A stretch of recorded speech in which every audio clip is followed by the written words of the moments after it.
Welcome back, everyone, to PMPL Pakistan Spring 2023. I'm your host, Anna, and with me on the desk today for the week one, day two, is Fritz. Oh, thank you so much, Anna. Thank you so much for the introduction. And I'm super excited for day number 2. Day number 1 went very good for us for some teams, I'd say. Not all of them, team negative and below. Not the best possible day for them. But I do hope for a comeback. On day number 2, I do hope for a comeback. And let's see if that happens or not today. Absolutely. And well, for today, all that I'm gonna say to all of our teams is, okay, let's do this thing. Oh, okay. All right. Let's see if all the teams are buckled up and ready for the games or not. Yep. Because it is an interesting day. It is an interesting day, and you'll see why am I saying that. But talking about yesterday's performance, it was a very good day for some of the teams, especially I'd say 3x Esports, because the comeback that they did, that was insane. That was insane. Getting a 30-pointer in a single day is just an insane number of points. Talking about the overall schedule as well, Tuesday was supposed to be day number one, but because of the earthquake, we had to delay it, and now Thursday is gonna be day number two. Yesterday, Wednesday, a great day. We hope for a better one today. Absolutely. And we are looking for new names on the leaderboard. We're looking for new teams to rise up to their potential and, go ahead and give us more chicken dinners. But let's see how that goes for our teams. And right now, let's take a look at the money on the line. The humongous prize pool of 70,000 US dollars. This is just a great price pool. I mean, you come out for $7,000 right into your pockets. That is just huge for all of the teams playing. Not only for the first position, even if you end up 16, you end up learning something, and you hope that you will be able to perform a bit better in the upcoming leagues. Even if your team is not performing perfectly, but you were a very standout player, you will be awarded with $1,000 as well for the MVP position, and every league team gets $1,750 as well. So it's a very good price pool. Bonus points is another factor that will play a huge role to decide which team finishes on what position. Absolutely, and our teams are gonna be more than prepared to go ahead and take this battle into their hands because the bonus matches are not gonna be everybody's cup of tea. Only the top teams will be able to go ahead and get themselves a position into the bonus match and secure themselves some extra points to start off the finals with. And all of these points are gonna play a great role into that. However, talking about points, let's just go back and see the point structure as well, because the chicken obviously gets you 10 points to start off with, and for every single elimination you get one. And well, position points still keep going all the way till 8th position. However, anywhere from 9th to 16th you get nothing, nada. Yep, and you won't want to be stuck in that particular position, right? If you're any of these teams, you would like to have a good chunk of the prize pool. So it's better to be in the podium, is what I'd say. The top three positions. If you get better points, you'll rank better on the leaderboard as well. Group Absolutely. distribution for this week, this is how group A, B, C, D, and E look like. All of these teams are going to play certain maps. We did see the map of Sanhok not being played by group E, so I'd be excited to see how does 1for1 official, Regicide, 52 Esports, and 7th Element play on that particular map. But other than that, all of these teams have been playing amazing. Again, except for team negatives and below them, all of these teams do have a chance to make a comeback into the tournament. But the top three teams, I8, we had team Grounders as well with a good performance as well. 3x Esports obviously on that second position, and XGeneration is one of those teams which we did not expect a lot from, but they're on the top currently, and they have no chicken dinners to their name as well. So this is an interesting Absolutely. take, and I'd like to see how does Team XGeneration justify this day number two for themselves. Absolutely. And well, look at that. Zero chicken dinners, and still the top position is reigned by X Generation. However, 3x Esports, again, one of the most flashy chicken dinners ever, 41 points in their total. And well, trust me, they weren't even looking like they had a double digit score before that one particular match. However, Aegon X8, a lot of teams to watch out for, and I guess I am expecting more to come from the side of Magnus Esports. And if Quantum Rage wants to continue to impress me, they do gotta do something, because you Mhm. cannot get a chicken and then be on the second page. I mean, come on. That is true. There are so many teams who really relied on those elimination points and were better than the other teams. So this is something I'd like to throw some light on. Getting those elimination points is super important. And some teams, like I'd say Team QWERTY, Team Regicide, they've been getting those elimination points, but still they're on the second chart. The problem is the placement points that they've been receiving. 5 points for each of these teams. So this is something they need to work on. A bit more consistency with the same number of frags that they've got will definitely get them up the leaderboard. But talking about the head-to-head after day number one between X Generation and 3x Esports, you do see some similarities in terms of the damage dealt. 6,000 for X Generation, 4,800 for 3x Esports. But the variability, if you look at the average survival, that is where X Generation shines. They play almost 80% of every game, 21 minutes on the clock. So this is something X Generation has an advantage on, and that's why they're on top of the leaderboard. Absolutely. But then look at this 3x Esports. They did show quite a good mettle to their game, and look at that. The way the games were played yesterday from their side, specifically the last one, it was just impressive beyond expectations. I mean, I did not expect the team to go all the way to the top and then not only rule the leaderboard but also rule the whole MVP chart. And then again, there was a set where we saw all the top players of the game that was also ruled by them. However, a great performance from X Generation as well, specifically this fight where they literally caught Q Khan without weapons and just slammed onto him. However, Yeah. unfair, but as long as it works for you, it's fine. That is true. I mean, Egg Generation, they were lucky in quite a few fights early on. That's what I'll say.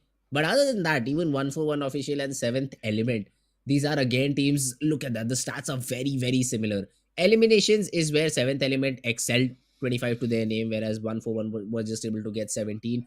But this is 1-for-1 getting back into the game later in the stages. I think last 2 or 3 games is where the team 1-for-1 really popped off, and the first 2 games were not their best one. Seventh element, some key highlight moments for them from the previous day on this map of Miramar. They were able to eliminate the whole squad of Team Magnus Esports. Again, a very good way to approach the fight. You had a compound. You knew you had a team pinned down that particular hill, and you just push them. You just take them out completely. This was a winning moment for the side of Team Seventh Element, where again they had the zone completely for themselves, and they just had to spray all these players out in the open. X Generation, once again, look at this. Although they did not get a chicken, but again, they were positioned second overall. Absolutely. And I mean, I don't expect teams without chickens at all to rule the leaderboard, even after a set of Mhm. 5 consecutive matches, out of which 4 are played by you. Because, like, here's the thing, the 10 points that come with the chicken are a huge chunk of points. Covering for them with eliminations, that is huge. That is commendable, nonetheless. That is definitely true. I mean, seventh element, kudos to them the way that they played that particular game. But yeah, talking further, talking about the schedule for today. This is what I wanted you guys to see. We have 3 Miramar games today. Yup. E won't play the first one, C won't play the second one, and A won't play the third Miramar. Sanhok will be forfeited by Group D, and Erangel will not be played by the side of Group B. So it is a 3 Erangel game day. It is going to be very exciting to see how all of these teams, come and play on Miramar, because the previous day we had like 2 Miramars, and both of them yielded a different victor. And the team which won it previously, they were not near that podium anymore. So consistency is something, if some team is able to achieve on Miramar, they can get huge points from that. Because then again, the third party situation, it usually doesn't come as early as it does on the map of Sanhok. So you can go in for those early fights, grab yourself those points. So this is something I'd really like to see, how does this take place on the map of Miramar. And 3 Miramars, count me in all day. Absolutely. And Group D teams are going to have a huge upper hand right now because they are going to be playing all 3 Miramar maps. And then again, Group B, same condition for them as well. So it seems like Group B and Group D are going to be the groups to watch out for right now, because both of these groups, if there's any team that loves to play Miramar, that knows to play Miramar, then they are going to be having a huge advantage at the points table. And this is something they can really work with. That is true. That is true. So we'll be jumping into game number one very soon. But Hana, if I do ask for your prediction, who do you think is gonna rule day number two? Just day number two. Okay, I really feel like we might see Seventh Element coming up. I Okay. want to see Magnus actually putting up a greater show than before, but Uh huh. still, I am gonna stick with Seventh Element as the top ruler Oh. for day number two, Okay. because I mean, the first match that they won for themselves was on Miramar, Mm-hmm. and they are gonna be able to play multiple Miramar matches today, so that just makes it a much easier call. All right, seventh element. Interesting choice. Interesting choice of team, because day number one you were like all I ate, and now you Yes. switch to a team that is not that well known. It's an interesting pick. They definitely did impress us with the performance that they did give in the previous day. So yeah, I mean, seventh element looks like a good choice. I'd go with team negatives. I don't know. I'm getting a positive vibe from team negatives, which shouldn't be the case though, but it is. So I'd really go with team negatives. I want to see a good performance from them, and not be in the negative teams to be completely eliminated, right? Only 16 are going to play the grand finals. So I don't want to be, I don't want them to be the team to be in the negatives and get It's eliminated. it's Uh-huh. very ironic. Very ironic the I way know. you become so positive about team negative, and then there's nothing else you ever talk about. Yes, It's been just team negatives since yesterday's last match. I All you're know. saying is team negatives, team negatives, team negatives, and I'm They like, match my vibe. it, you don't have a vibe. I knew it. You I don't knew have it. a This vibe. is.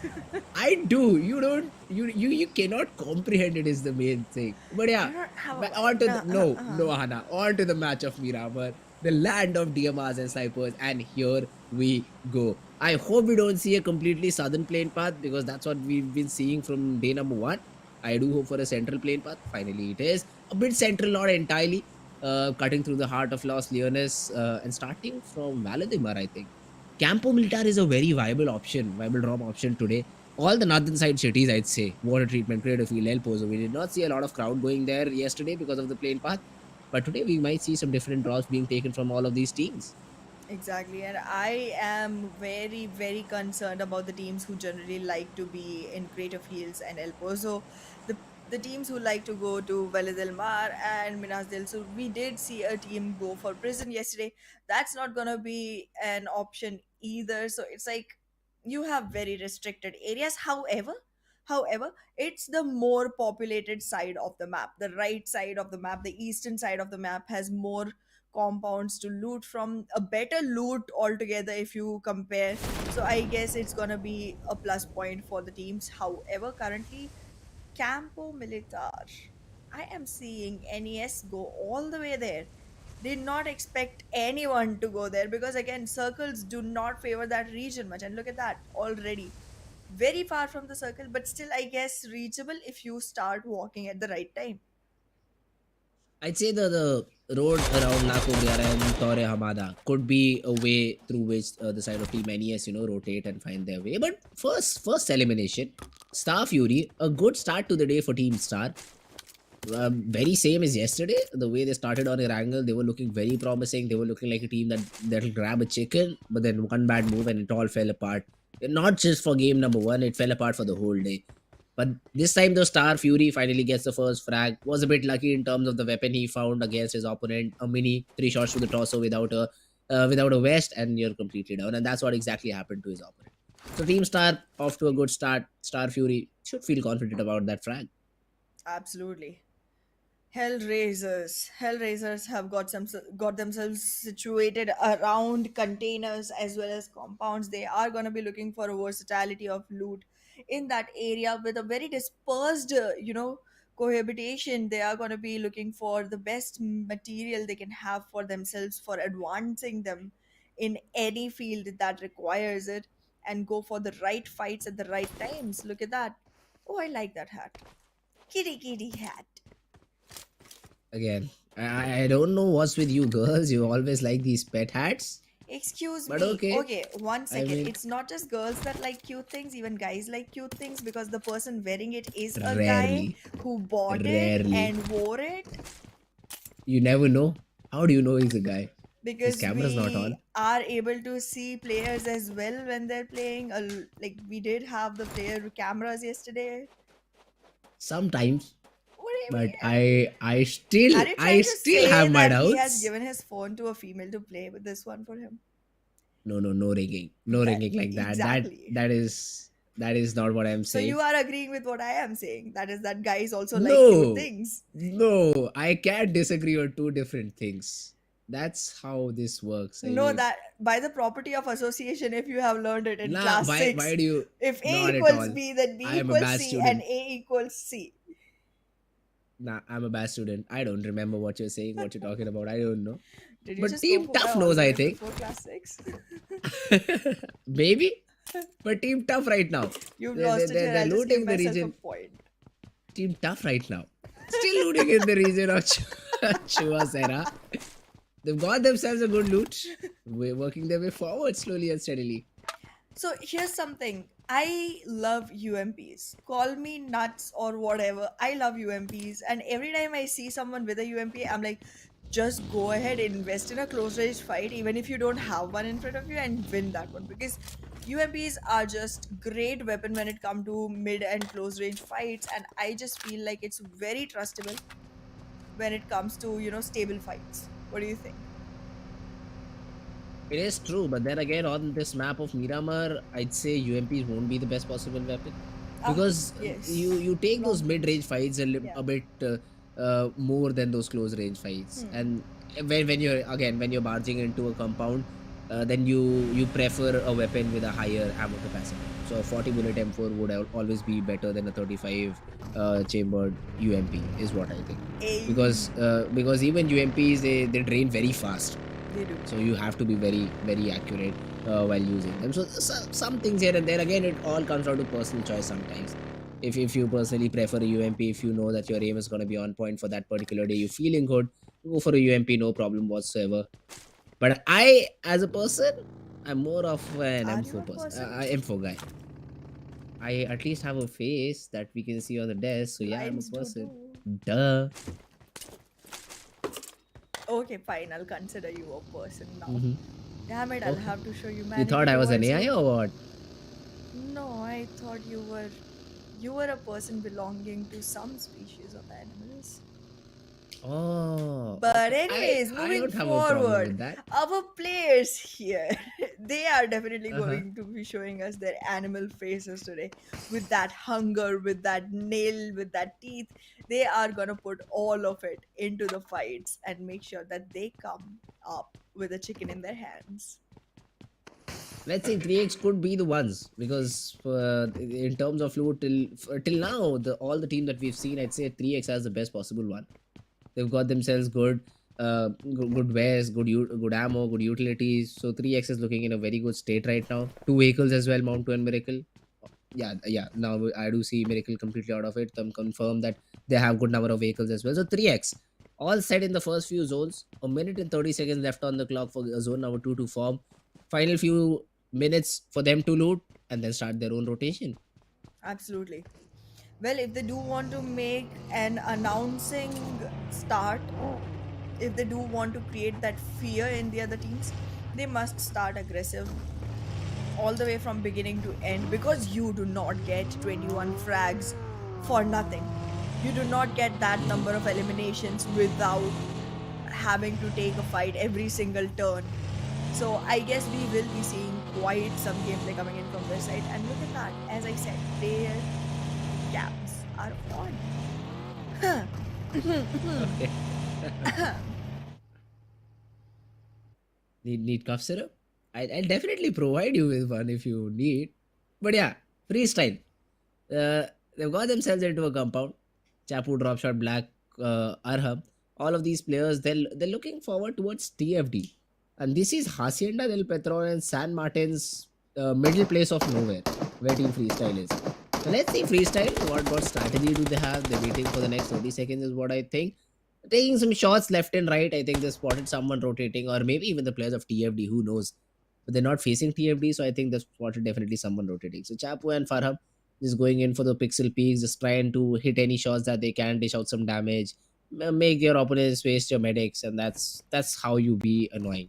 That's how you try to harm your opponents. I think it was the players of Team QWERTY. So we do see Voltrex back above that particular ridge. So freestyle, they have a fair idea. They should know that there has to be someone in Hacienda del Petron's main building.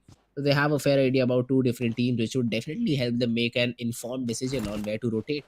Well, that's true. They are going to be able to make sure that all the intel that they are able to collect turns out to be a data to work on and is a information they can capitalize with. However, yes, I do hear you, sir, when you say this is how a team gets to, be the thorn in the path of another.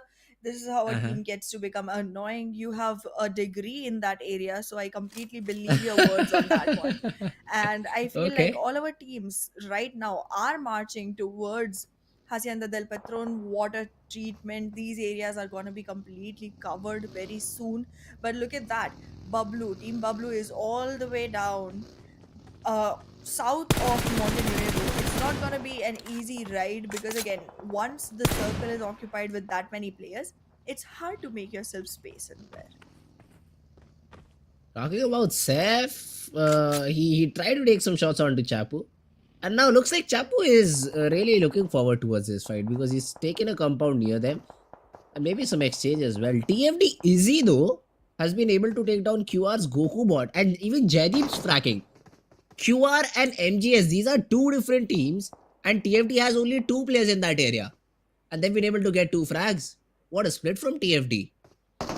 Well, a great play coming in for them. Let's see how TFD goes ahead and capitalizes further because as of now, Agon XI8 right in their crosshairs if they look in the right direction and look at that.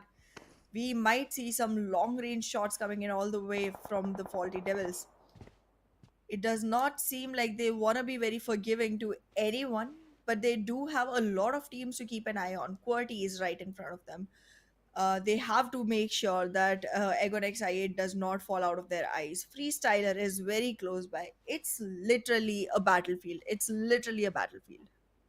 See, I'd say the position TFD has right now is very good for the first two zones, but that's about it. Even if the third zone forms on you, you cannot anymore stand on the roof and try to take some shots because you'll be third party 100%.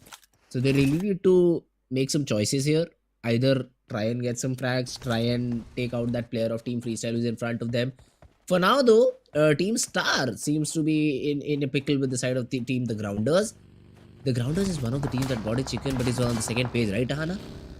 And Yup. once again, not the best possible start. Losing a player this early, not what you want to see. Well, that's true, but look at this. Such a cold start for all of our teams. It's already entered stage 2, but we are not seeing any teams getting complete eliminations yet. There's only been a loss of 3 players so far, and one is still in a condition to be revived. However, it doesn't seem like the grounders are going to hold the ground to actually go ahead and make that revival possible. So Kilwa is going to be killed very soon, but let's see how the rest of the team survives through the game, because again they are the team with the least number of players alive on their side, and that just does not help you on a map like Miramar. I Let's see have, though. yeah. Fury. Fury is trying to, I think, spot the players of the Grounders again. Kilwa finally gets completely picked off. Star with the second frag. So Star, good start for them. Even for TFD, two frags to their name. This third zone will definitely clear the picture up a bit. But QR's Scooby Papa takes down the destroyer. But he'll get that revival because he's in a compound, he's in a safe space, and that knock came in from a very long range because there was a mini involved. So no confirmations there for the side of Team QR. Here, Tough Thor tried to spray down BABLU Pain, but I think he did not even connect a bullet to that either the player or the vehicle. That's true. We did not see any connection coming in. But right now, Bablu is gonna be in a lot of trouble. Look at Reviews. Reviews is very close to Miracle, and Miracle, once he starts taking that peak, might be able to turn this thing upside down. And well, no confusion there. This is not the Miracle from TXT. This is Team Star Miracle. But well, a great game nonetheless, even though it's gonna be a while before they're able to, claim themselves a throne. Team Star is looking very strong this time, starting off. 3 eliminations already to the name of Fury, but Fury is no more a part of the team, has been already eliminated for this map. Oh, what So a it's gonna spray! be a tough one to carry through. Although Miracle, great spray from him. Mascara is Yup. not easy to control, but he gets a knock. Destroyer pushes in onto Teen Bablu Wolf. And that's a knock as well, though Destroyer gets third party. This is the harm. If you need these fights, if you want to take these fights, this should be done in the earlier stages, in stage 1 or 2. You try to go for an open fight in stage 3, you're definitely being third partied, and that's what Destroyer has been. He has been taken care of by another team. Gets knocked out, is in a weird, awkward position where you have to get that revival and then patch yourself up, reset, and then decide, do you want to re-engage or do you want to fall back to that particular compound? Because Team Tough, they do want to engage in this battle. They know that they've been able to get that knock. They know that they have an advantage in this fight. Then why not fight it out? Absolutely. Currently, it seems like with 8 frags on board, 9 frags on board in total, we are already seeing the demise of Team Bablu. They have already been eliminated, and that just seems like a very tough position because they haven't been doing their best, anyways. And then again, going into the 6th match overall in the series in first week of league, it's just upsetting to be that lagging behind, to be that far behind. However, the rest of the teams, they seem like they're prepared for the fight. I do not have much hopes for the grounders on this one, but I still do see negatives, as you said, are making their way up. Let's see how they come up. Even Tough X, I do have some hopes for them, considering the fact that they did not make it very well so far, but they are not that far behind to actually make a comeback into the game. Edgar Virus M7, the three names on the board right now. The rest of them rotating, I think. TFD easy though. This time gets a knock onto Scooby Doo Papa. QR, they take a knock. I think they're down a player already and they lose their second one as well. Not the best possible way to start the day. QR, two players down. The only elimination that we've seen till now is of Team BABLU. And some time ago, they were called the Kings of Miramar. This time around, the first team to be eliminated. Quite a way to come. Well, it's definitely a long way to go for our players, but well, we do gotta see how they bring up the best of the game. Right now, Hacienda del Petron is gonna be a big area for our players to control on. Water treatment is getting more and more out of the zone as we go forward into the game. The circles are on a very centralized cut so far, and well, look at that. Three teams so close to each other on a map that is known for longer range fights. How are their weaponry gonna be altered? How are their weaponry gonna be contributing into their further matches? That's what I gotta see, because again, look at that. Freestylers. Again, a team which was expecting long range fights, but now they have come so close into a circle that it is gonna be a close range one that attacks onto them with a surprise. A literally clear smoke path created all through from freestylers to H2E. It felt like there was a push in that could have come through the smoke, but nothing happened there. So not much capitalization, but every single player here is looking to find that one single peak and pick it off. I think freestyle, what they thought is to just create that paranoia that one player could have crossed using those smokes, but that's not the case. And H2E has swapped places with the side of TFD is what I think, because TFD, they've left that particular place, they've given it up, and they've tried to control the higher ground, and that's a good decision as well. The team QWERTY now is going to be engaged into a battle with the side of 3x. Let's see, Miracle, he gets that first knock. Top G is taken out. The trade is there, but a little bit late. Voltrax, he has been able to take down Miracle. Now it is the time for Chief to get activated, but they're not pushing in. I'm not sure why. Some nades being tossed out. I8 on the other hand gets a knock on to Rex, but Pop's nade did hit one of the players, and that's another knock. Zarbaf, he's very low on HP, but 3x they've been able to get one of the players back up. Bomb 2 goes down. Chief traded. Pop being third partied. He also has been taken down. TFD easy with the third party.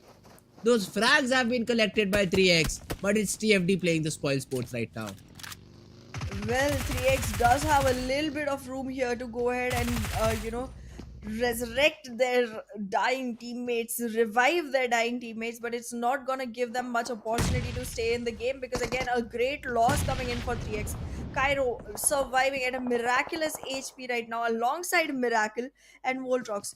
Just like yesterday, this guy does not stop giving the other team a headache. He is just gonna try and make sure that the team does not get a breathing room. And look at that, he is on the verge of being sandwiched, and there it comes, a shot coming in from the side of Miracle. He will get knocked down. Lakin, there is no shots coming in from the side of Cairo. He's too late to come to the rescue, and that just takes away the opportunity from his hands, and Voltrox is gonna be able to attack him very quickly, very soon. Is this gonna be a team QWERTY thing, or is 3x gonna capitalize on this one? This is a huge loss they have started off with, and it just does not look like one that they can recover from it. Look at that! It was nail biting. It did not happen, but it was a nail biting situation nonetheless. Voltrox coming back into the fight, takes some shots, but then gets taken down. Look at the HP that Cairo has survived on. It was literally what? It was a pixel HP. Somehow Cairo wins the fight, though I8 in a fight with H2E, and H2E has been able to get 2 knocks, UZM and Falakar down. Good shots coming in. Tarzan tossing a smoke. Why is that though? I think they don't have a lane. They just trying to block their own vision. Not the best possible piece of utility there though. Freestyle Black. He is being pestered by IQ. He's left with very little HP, but somehow Black turns with a UMP and gets that knock. Not something we see usually. He was surviving on 10 HP, but is able to turn around. eliminate the whole squad of I8. Well, that's a very early elimination coming in for the team that we were going to look out for since the beginning of the game. Just losing it all so quickly does not give any hopes to us. But however, looking at the current situation on the game, X Generation, they too are down by two players if revivals do not come in time, and Team Negatives is just gonna get eliminated altogether on the 13th position. Not gonna secure many points for themselves. It's just gonna be a one single point for Shagun for them, to be very honest. But then again, that's just not the way you get yourself into the game. They are consistent though, however, not gonna lie on that. They have literally 4 points from yesterday, just four, and they played only 4 games, and today they played the fifth game. They got one more point, and that's gonna make it five. Very consistent. Oh, they're consistent, definitely. And they have all their 4 players standing as well, Team X Generation. And Shahmir Boy is yet to open his fragging department. Still no frags to his name, which I'm super, I'd say, weirded about, because this is a guy who usually loves to go in, get those frags early on, and then play this passive role. But for now, X Generation, a change in strategy. I think they're looking for that chicken we were talking about previously, Hannah. They're looking for that chicken. They want that 10 pointer at least once in the game so that they're able to build up their lead. Senior this time throws some shots onto the players of Team Star. Not connecting any, but just, making sure that his presence is felt for them.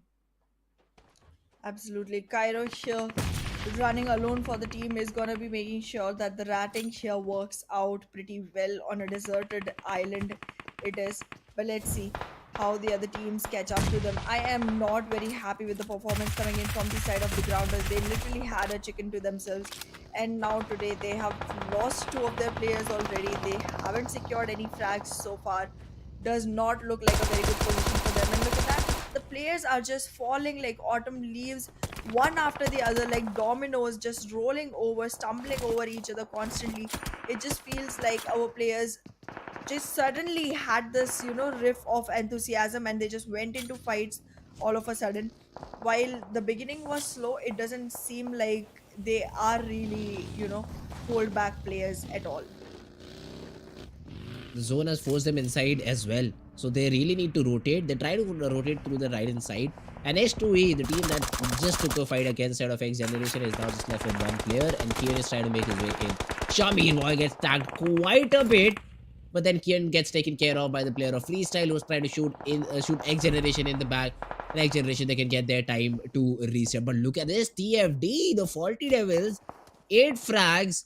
They have the only compound in the zone, and they have the highest ground possible in the zone as well.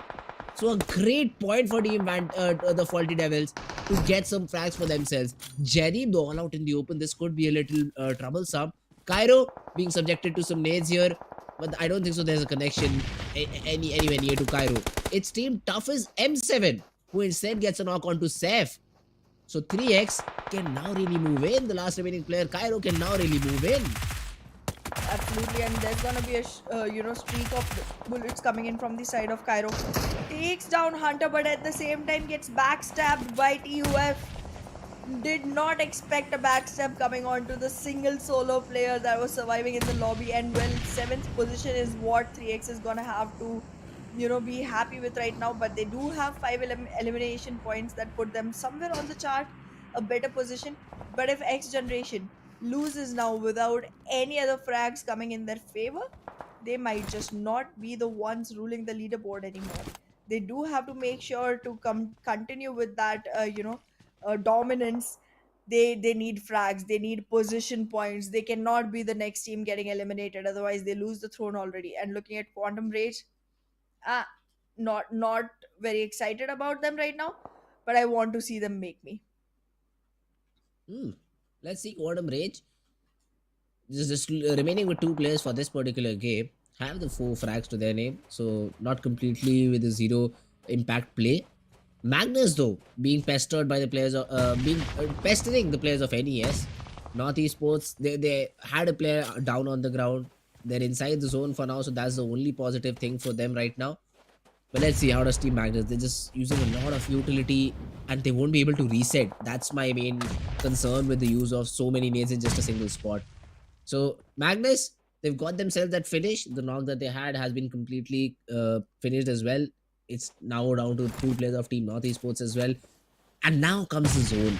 How do you rotate inside it if you're Team Magnus? Because you're rotating to a lower ground. You know there are at least two players of Team NES waiting for you if you go down straight. Let's see what Team Magnus does.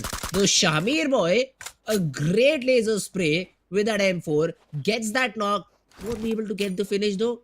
But I mean, it's important to dominate the battlefield somehow.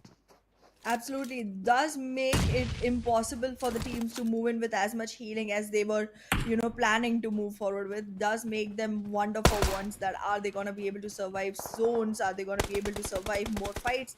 It's a good strategy to even get the heals drawn out. Once you try to get the utilities deployed, once you try to get the heals deployed, you have very less to worry about from the opponent team. However, looking at Shamir Boy right now, it seems like he's in a charge in position, and Team Magnus right now, not even inside the circle. It's gonna be really difficult to make place inside, considering that both the poles of the circle are already occupied and in fight. Well, is this the right fight to be a part of? X Generation already takes down JD, but Thug, are you gonna be able to sniff off another player from the team just charging in towards you? TFD, they've gotten close. They've gotten close to this compound. They're fighting for it because they know this is a very important part of the map right now. Thug, he's completely exposed from one side, so he's just trusting his teammate to cover him from that particular area. And his focus is on Magnus's players, but Saif comes in with a knock. There is a counter knock, but that's from the players of Team Magnus. A long range spray connected on Jadip is what I think. Psycho is down on the ground. QR Senior gets a frag onto Tough's M7. Faster goes down to Izzy's M4 spray.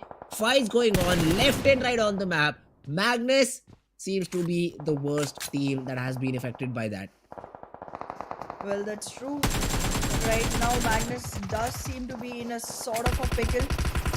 But this is where it all starts. All the broken promises from the side of X Generation are gonna be put to a full stop. But wait a second, what did I just see? Did I just see X Generation capitalize on the fight? They did manage to take a lot of frags for themselves, but right now it's gonna be Thug on his own. Will he be able to come back to the survival, to the revival of Shamir Boy? Big question, and even Izzy is in a Ooh. position that from where he can be revived. Though he's crawling in the open. Magnus does Zen spot him down. Jadip also gets taken down by he takes down Zipian, but then gets traded by Thug. X Generation still being survived by a single player. Let's see Thug. He needs to crawl in 3 more meters, and I think this shack is enough. I think this shack might give him enough cover to get inside the zone and be safe at the same time. He does not have any more utility to play with, no nades, no smokes whatsoever, but does have those two first aid kits if he needs to take that battle. Let's see though, freestyler. I don't think no first aid jab, no medicines for this particular player, neither anything for JD. So TFD, they did start out great, but now the position that they're in, it seems very difficult for them to move any forward because 17 meters they have to move inside the zone. Magnus is completely gatekeeping them, and even to make things worse, we still have a couple of players left from Team QR. That's it with Magnus. They are getting spotted out, and that's gonna be another knockdown coming in for the team. Zen is very far located from the rest of the team, so will be able to go ahead and rat this out if he needs to. But again, a great number of eliminations for the team on board, and there you see. Zone comes in, takes down JD. JD is now nothing but a crate on the map. And with that, Thug is gonna capitalize on that man count from the side of TFD. Right now it feels like with a lot of hard work, nonetheless, X Generation has still managed to survive into the circle. But is it gonna be a long-lived match? No, X Generation gets eliminated all the way from Zibian. Magnus goes in for 12 frags now. It's a 2v2 situation. Anyone could have it, but not Quantum Rage, because Senior is trailing behind on very low HP. There is no survival coming, there is no revival coming. He is not going to be able to make it back into the game, but TUF and Magnus both look strong right now. However, if Magnus does win, they do get a much bigger benefit than TUF. Of X slowly and steadily crawling. Thor does have a good wrist to play with, so he won't be spotted at least by the players of Team QR. and he's trying to make his presence known. I don't know why he's tossing those nades. The projectile can be spotted, can be traced back to Thor, and now Thor finally stands up. That's the worst possible decision in this particular situation. He hoped Edgar would cover him, but that's not a way to push in like that. Zibian tagged quite a bit by Edgar. The spray was good, but then the fight is being taken with Helsi. Helsi gets taken down. Zibian, even with the low HP, goes in for the battle, connects the headshot. Magnus, they've reduced their opponents to just one player each. Senior and Edgar versus Zen and Zibian. How does Absolutely. Team Magnus come out on top? Edgar still slowly crawling towards the players of Magnus. I think Magnus, they have a fair bit of idea where Edgar is. They're tossing some util towards him. A counter hit from Edgar, I don't think so that'll do much. Senior, his position is also known, I think, by Edgar. But the thing is, you need to move in now. Senior, he gets taken down. Zibian, a great nade. Down to a 1v2. Edgar, he needs a connection with the nade right now. Does he get it? No, the nade falls short, but the nade from Magnus is pitch perfect.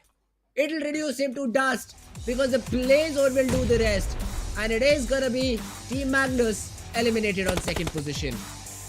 Well, the winner chicken dinner will definitely go to them.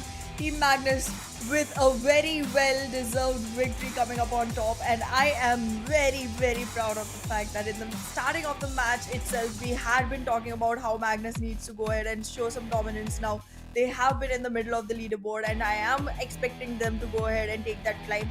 They did. They literally did. And with 14 eliminations nonetheless, 24 total points for them from this map, and that just looks like a good one to go forward with. They are not going to be trailing far behind, and it just seems like it's going to be a good day for them. What a start to the day. What a start to the day for the side of Team Magnus Esports. Yesterday, they were not looking very good, but today they do start off with a banger. We'll be throwing things off to a very short break, guys. After the break, post-match analysis.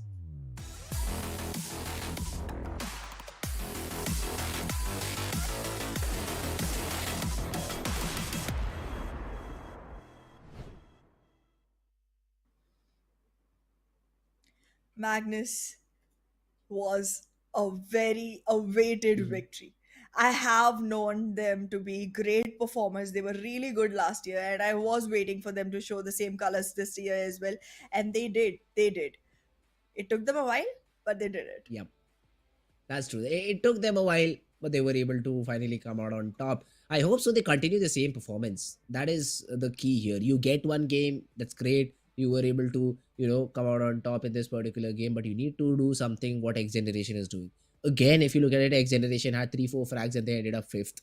So not a bad game at all from the perspective of X Generation, since they have the lead, they have those buffer points to their name. They can now afford these games with a little bit less point, 9-10 points for a single game.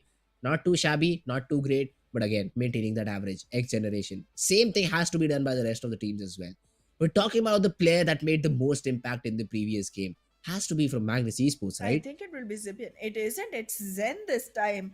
I was expecting it to be Zibian because, to be very honest, the time when Zibian took that 1v4 clutch and made his team survive yesterday was when I started feeling like I need to see Magnus come up back on the charts. But like Zen has not been falling behind at all.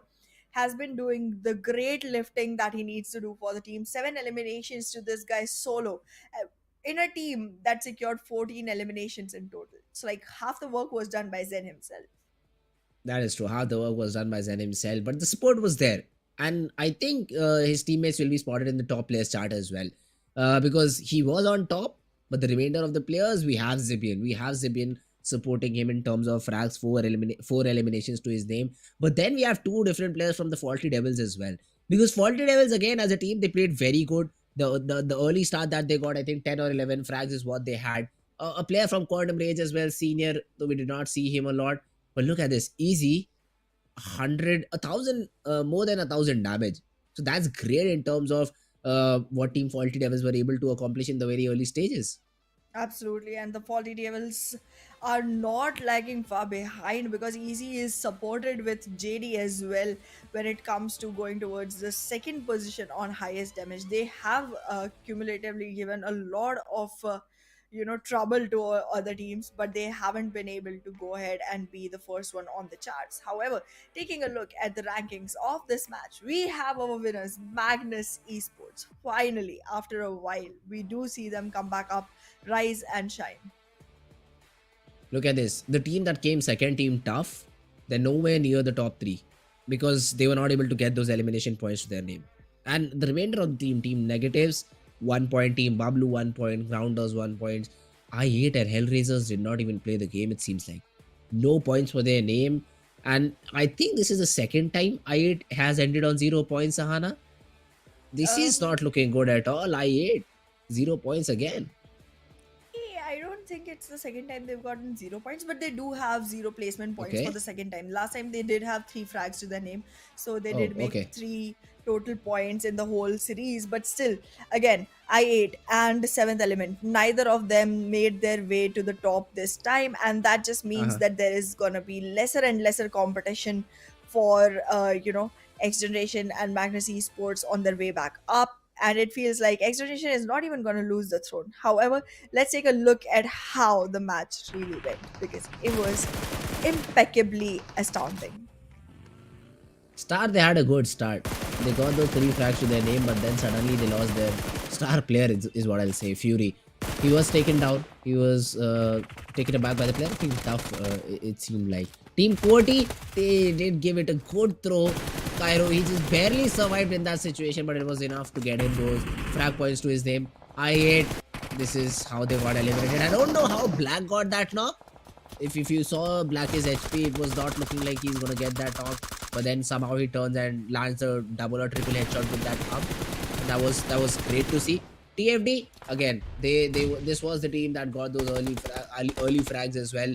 They were seen in the final few zones, but then zone is what went wrong for them. It shifted completely away from them. They were down on medicines. They had nothing to get themselves back up. Otherwise, we might have seen a completely different result. I mean, Magnus, they somehow were saved in that particular situation.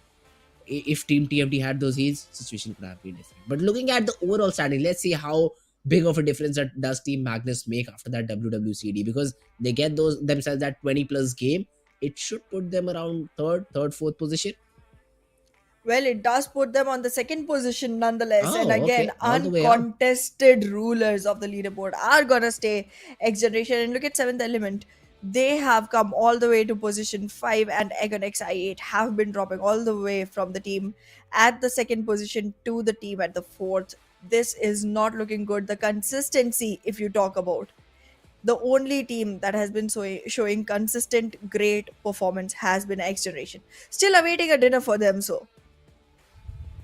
That is true. I mean, next generation, the only thing that they have left is that dinner. Let's see if they're able to achieve it on day number 2 or not. Magnus, I thought third or fourth position is what they'll go, but they just jumped 2 steps ahead. The position on second, and they've got themselves 50 points. So half century for X Generation and Magnus Esports after this game.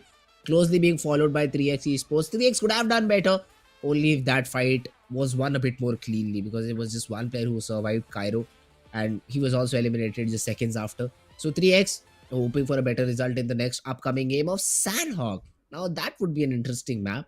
The remainder of the teams, Team Tough, Team 52 Esports, Quaddy, Freestyle, Star, Regicide, Faulty Devils, they do have a lot of work to do. A lot of work to do. And yes, the consistency I was talking about. Ha ha ha. We are Negatives, seeing the huh? lower teams to be very, very consistent. They are sticking to their Okay, positions. No, going up and down there. I mean, the top of okay, the spectrum and the bottom. That's the only place where consistency is delivered. Everywhere else, it's just going haywire. But yes, that is true. we do need to see our trailer teams to go ahead and pick their weight up and carry it through the game, because right now it doesn't look like they're giving themselves any shots in surviving this. See, here's the thing. Again, Uh-huh. the bonus match point collections are going to be your starting point. You want Yes. to make sure you perform great in both the weeks so that you at least get to play both the bonus matches, not Yep. just one. Because the more matches you get to play, the better starting line you go with when it comes to entering the grand finals. So I don't think any team should be taking any matches lightly. If you wake up after a week and be like, oh, you know what, I think I can do this. No, you can't. You can't. would be very difficult. I mean, you'll lead a day with 5 wins to your name, 5 dinners to your name with good frag. That is something that is almost impossible. I'd say 99% of the time that won't be possible, because again, all of the other teams are here to play as well. They'll definitely try to eliminate you as soon as they see you. That's how this game works. So yeah, it's better to be consistent. It's better to have some points from the very beginning and then use them as insurance policy if things go wrong. Because if you look at the top 3 teams right now, if they drop 2 matches, say for example they do drop 2 matches and get eliminated on 0 points, they won't fall down to 20th position. They won't fall down to, I'd say, even they won't fall below top 8, top 9. So they'll make sure that even if they drop down in terms of points, they'll be qualified for the grand finals. But cannot say the same for the other teams who are still trailing, around 20-25 points. Cannot The same thing cannot be said for them, because they drop Absolutely. 2 more games. The other team, they just charge back up. We have a team, say for example, Team Negatives get a check in which they will. I'm completely sure which they will, and they jump completely on top of the leaderboard, and then you go down. You become the team that has to be eliminated and doesn't reach the grand final. So all of these teams, they need to keep this thing in mind. At least get 4 or 5 points every game to make sure that you're not at least eliminated and you do get a chance to play in the grand finals. Absolutely. It is going to be really difficult for our teams to, make sure that the consistency stays. But it is a Hmm. thing you need to try and achieve, because in the end, you are here to gain something. And if you want to gain something, you have to lose. You have to lose your game style and adapt a new one. You Yes, have to make that is sure true. you go ahead Especially for and HellRaisers is what exactly. I'll say. HellRaisers, they're trailing. They have single digit points on the board. I think 9 is what they had, and that's not looking good at all.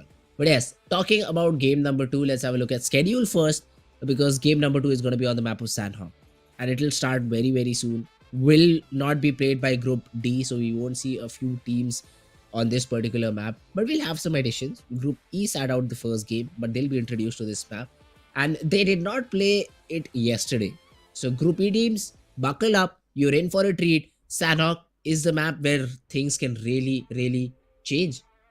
Absolutely. We are going to be seeing the teams go ahead and try to make all the capitalization they can from the greener grass provided to them on this map, from the cover that this map provides in the face of, the combined compounds as well, because it's a very clear shot. Specifically, when you Uh, go near the water bodies, there's generally a lot of compounds, and then on the other side of the water body, you're able to take the shots, which like literally from the window, you have great viewing angles, and that just yep, helps a lot. that is true. That is true. Sanhok in a map, as a map, is very very versatile. True that. Yesterday we did see some Ahanas lying in the ground. They were taken down, not to by surprise. They were definitely traded out. They were taken down. Haven't seen a lot of clutches on this map for now. Haven't seen any of those 1v3s and 1v4s being thrown in, because it's a bit difficult. It's a bit difficult to get those players completely eliminated after you get one. Let's see though if it does happen today or not. But here we go with the map of Sanhok, where the plane part does not matter a lot. Even if it goes all the way south, you still can, drop into that northern locations, because it's a very small 4x4 map, and you still have the chance to even go all the way to docks. Well, I mean, on Sanhok, it's not really any place you cannot reach, but I do want to see a lot of boot camp fights start, early itself. Paradise Resort is going to be one of the hot points to keep an eye out for. We are going to be seeing a couple of teams go to Hatin. Oh, that's only one team this time. I think NES is going to have their hands on some good weaponry without having to fight anyone off for that. But look at that, the trails, our players, all the way towards the eastern southern plains. Agon X I8 going all the way to Lakavi.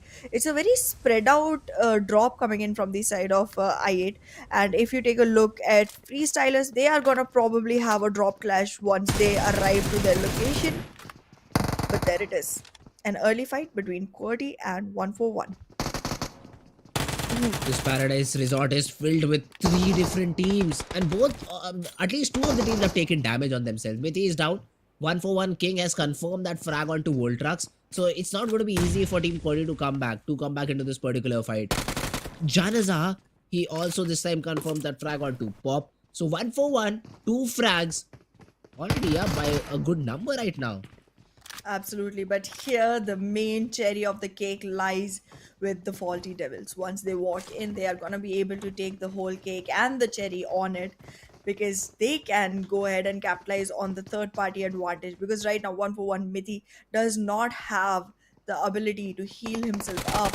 While QWERTY is still taking their shots on them. Wait a second, did the Oh, faulty devils just let themselves be spotted and shot?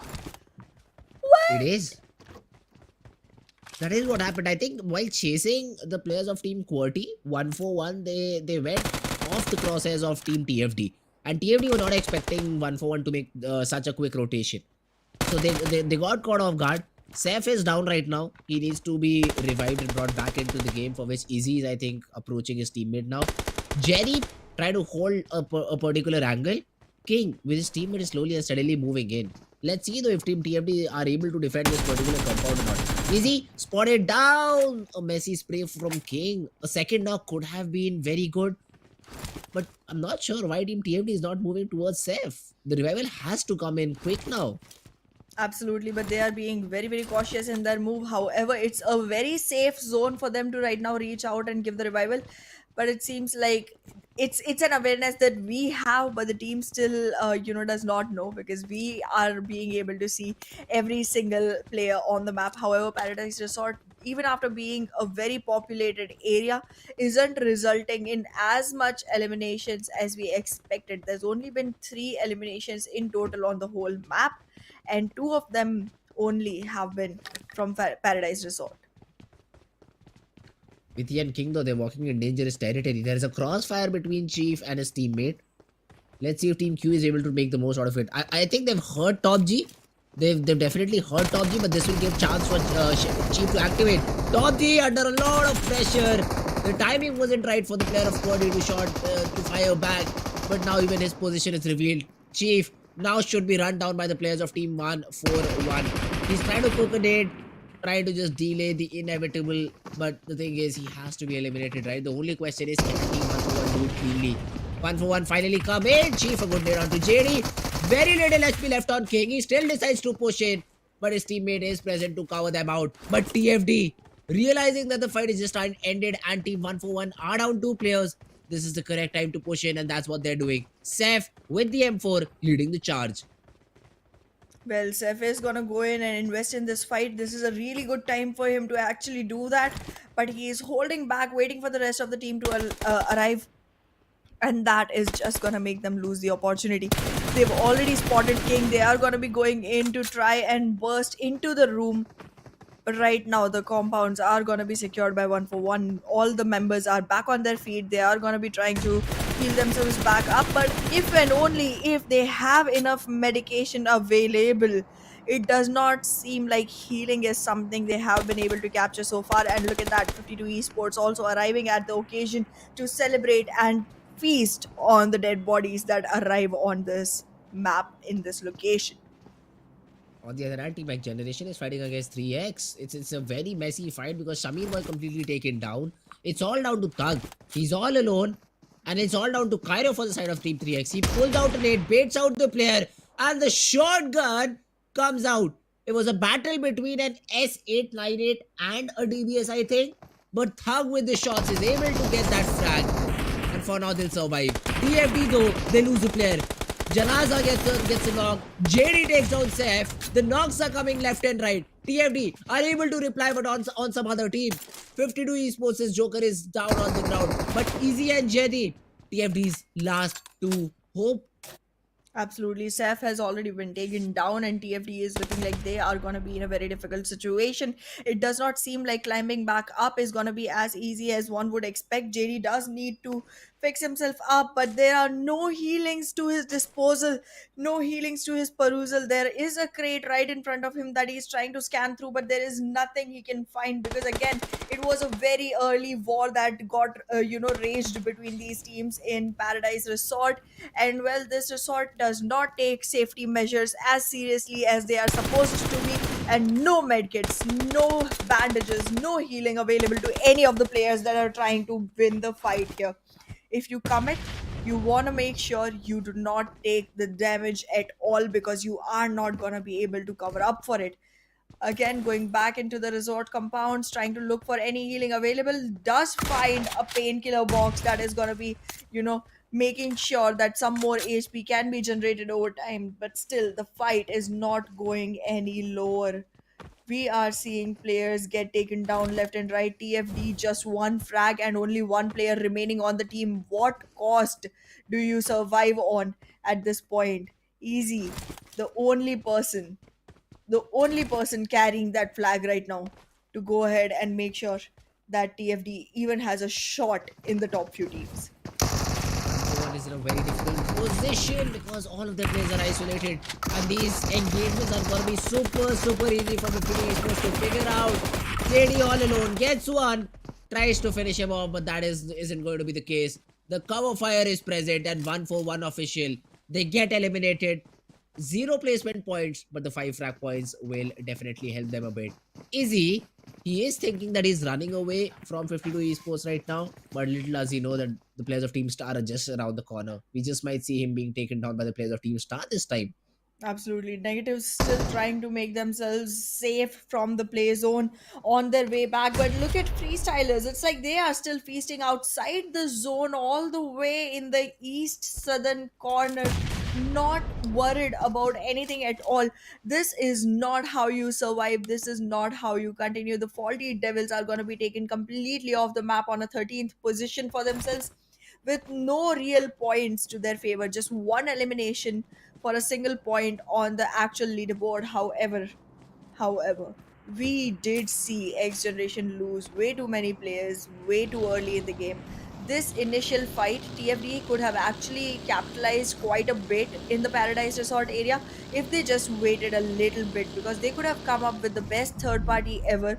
But then the rage from the side of the other two teams already invited 52 esports into the game, and they took nothing less of what they were served and went away scratch free with 5 eliminations on them points. Oh, that's a great Lambo. I'd love to have one in IRL. I'd love to have one. But I Yeah, you can have a toy cannot, Lambo. not a toy. One you can easily drive. That's what I want, because A Fury can toy drive it. It's vehicle is not the a toy. only one you can easily drive. You are not even the age to have a Ah. driving license. I do have a license, so no problem whatsoever on that part. But problems do occur for the player of Team Negatives. Come on, guys, leave Shahir alone, please. You need to get inside the zone. Go to the zone, Zyro. Don't target him. That's wrong. Prioritize the zone first, but I think he wants that frag first. And Shahir is smart. He just goes down the ridge. He will rotate from a different position. Usama, though, he's trying to spot some other player, I think. X-Generation Psycho has been spotted, and Falak will get a nade on point. Takes care of Psycho, and now is pushing towards Thug. Pre-fire around the corner, making sure he's aware about the player's position. Whoa. Thug gets one. Yes, he does. But then the trade from Falak is there. Well. Again, Falak and his fights are just impeccable. The way he does not miss a shot, it's all connected like a single chain of molecules. However, Miracle from the side of is also going to be taking one man down. However, that does not seem like the optimal move right now, as we noticed earlier. Team Star is not even inside the circle yet, let alone the play zone. It just seems like they need a lot of walking to do. It's not even gonna be battlegrounds anymore for them. It's gonna be like a running simulator or something. But yeah, Team Star does need to make the way big way back in. But look at that, Osama too close to Team Negatives. They are not letting Negatives go. Team Star has just decided, just made up their minds that if we want to take one last fight, it's gonna be with Team Negatives. And even Buzzet goes down to the zone. It's all down to Guruboy and Shahir. They've got themselves in a good position, but now have to leave it in the next 50 seconds to get in another zone that's 600 meters away. Star, they're really pestering the players of Negatives. And they've been able to get two, but now rotate, huh? Now you see how you want to rotate. You do have a Lamborghini to your disposal, but as soon as you come near to a team, you're going to get sprayed down. A fuel can being used as well. They want to pick up their teammates on the way. So Team Star, in terms of rotation, they're all set. If we can have a glance at the minimap, I think they don't have any other team near them as well. Yes, 52 Esports, they're far away. If they barge into the players of Team Negatives, I don't think so they'll be able to do much because they're just two players standing. But look at the zone right now. It's a What? completely western shift. But the thing is, Freestyle is surviving inside the water. And they can do so until and unless the zone allows. Major part of the zone is on the Camp Alpha Island, but this can take a hard south shift towards ruins. So the IGLs right now, they've been put in with a question on which island to go, because if you look at a smaller bridge that connects the boot camp region to the third island, to the Tambang Island, there's a small bridge that can still be used. The teams are not there, but then again the question comes, what if there's a hard southern shift towards ruins? So all of these teams, they have a very big decision to make, and let's see how does it go. Absolutely. I have no idea how freestylers are even inside the circle. We just saw like a little bit ago, freestylers were all the way to the southeastern edge of the map. They were not even close enough to make their way in, but now they're all the way into the western side of the map, making their presence felt towards the circular region, towards the area where they already have themselves safe inside the play zone. But wait a second, they are surviving inside water, just like you said. If they do not make up their mind quickly enough and are spotted, they're not even going to be able to fight back. There's a game that I remember from previous casting, Zahana, where there was a team which used the same strategy to stay underwater and somehow found the perfect timing, while the other two teams were fighting on land, and found the perfect timing. It was a 4v2 situation. All the four players, they just came out as assassins out of the water and just eliminated the remaining two players. That is the situation I think Impressive. freestyle is looking for. So, but that isn't the best possible strategy to do. That is I not even ain't a do right now. freestyle strategy. That's true. That's true. But they're now pestering the players of Team Star. They're gatekeeping them. They're being annoying, and I love it because Team Star just eliminated two players of Team Negatives. You have such a heart for Team Negatives, such a heart. Anyways, I Team do. Negatives, Team Freestylers, as well as Northeast Sports and Quantum Rage alongside I8 are all running on man count disadvantages. While you look at the top 5 teams, top 6 teams, they have no man down. Team Star here gets given a taste of their own medicine with a strong fight coming in from the Let's side of go. Negatives, and there they are becoming a pickle for the opponent team. And 52 esports is going to be losing their players on the streak as well. Very few teams here surviving with all man count. And the grounders are looking strong on this one. They have every single person alive. They do have a very slow strategy on like not taking too many kills before investing into survival. But yes, it seems like the grounders might have a shot this time. And soon as I say that, they swap positions with H2E, with H2E lying all the way on the bottom. Oh, Shaheen, he Ooh. just gets 1, 2, 3 upon all of the players of Team I8. They marked him and said 1, 2, 3, let's shoot. That's what happened with the player of Team Negatives, and now Guru Boy is left all alone. It's okay though. I mean, Guru Boy can still play for the survival points because that island is where the next zone might form. It's a 200-meter rotation for the players of Team I8 as well. So they're not too comfortable either. They have to rotate in, and 50 to Chotu. He gets a knock. The trade is there, but it is a bit late because even Falak has been taken care of. 200 meters inside the zone. I see no way how Blade gets both of these players back onto the feet and then inside the zone as well. Hassan trying to spray the players down. One by one, all these players go down, and it's Guru Boy who's stealing those frags. He gets one. He spots IQ as well. Some shots being taken on IQ, and that frag goes to a Chotu though. 52 Esports, they find one frag. Blade left all alone. Guru Boy says Tata, bye bye. See you in the next lobby. Well, Agon excited, not looking very good right now. They did start off well on this map, but then they got eliminated pretty quickly. However, all the teams that survive now will have at least placement points to their name, and Team Negatives, the one that you've been rooting for since a while, has only one player remaining, that is Guru Boy, but they have secured the 8th position. So they do have at least one placement point coming for them alongside the 4 elimination points. So not the weakest of the teams, but not the strongest that they can deliver either. Because considering the fact that you've come all the way here into this match means you do have the potential to go ahead and take a top-notch fight with these teams. How was Regicide's Avenger so accurate with this spray?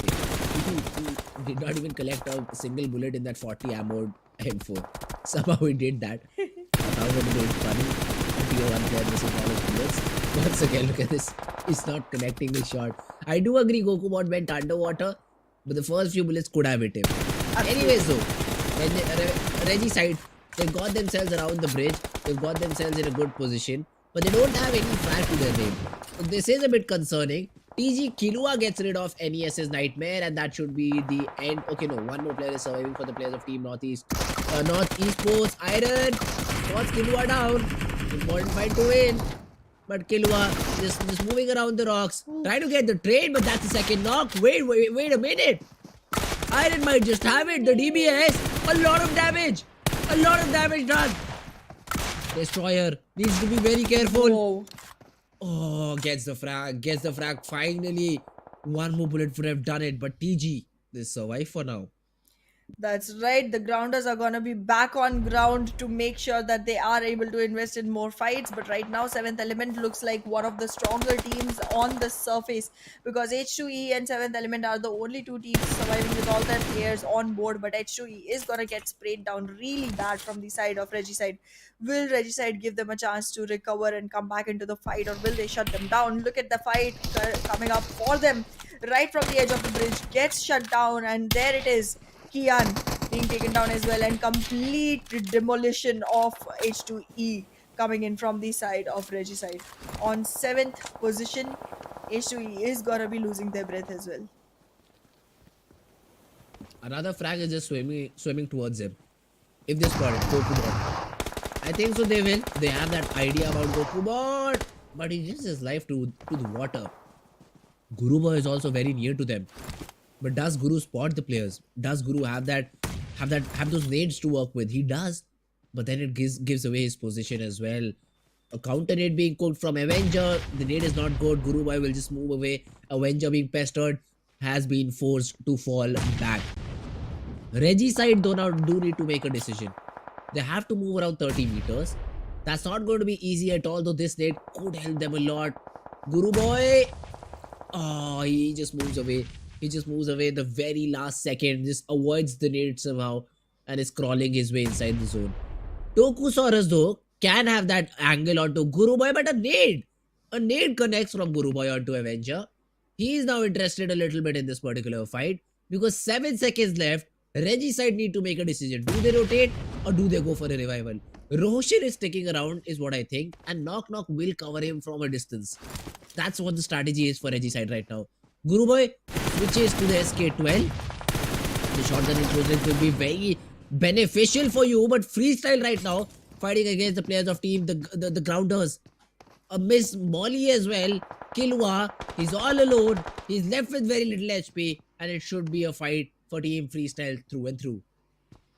Well, Team Freestyle is looking like they might be able to invest themselves, but this is not the right time to go ahead with this. They do have a lot of caution around them.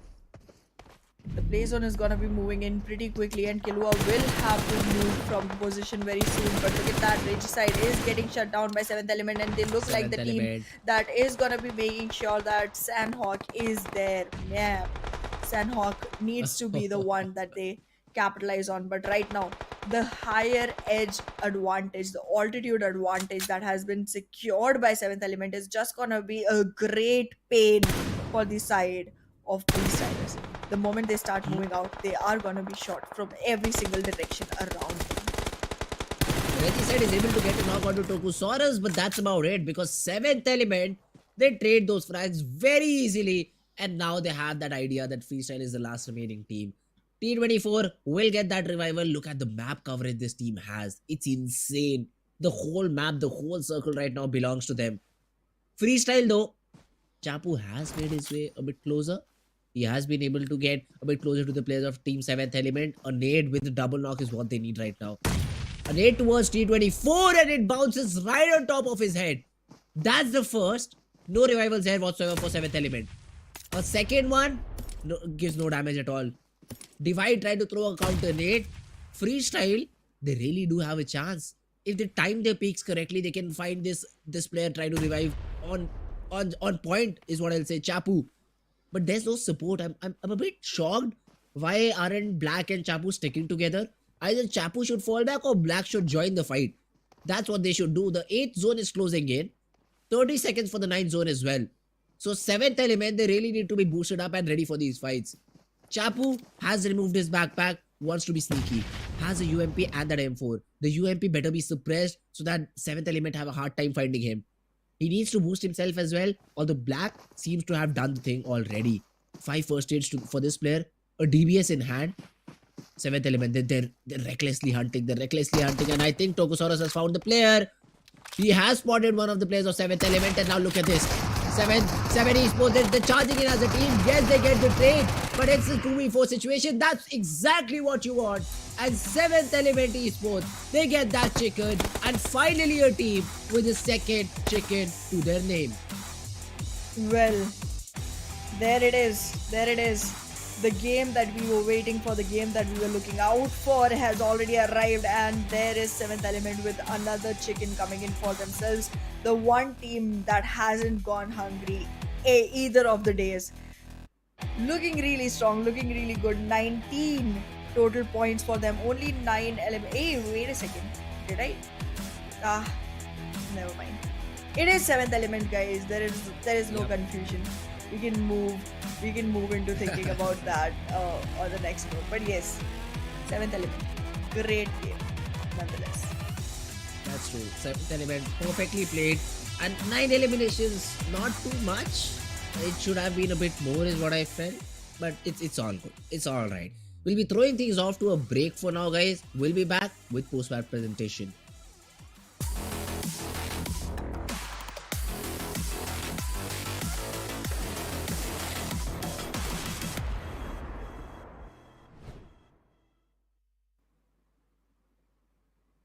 A 4v2 for the last fight. We all knew 7th element was gonna take this, and they did.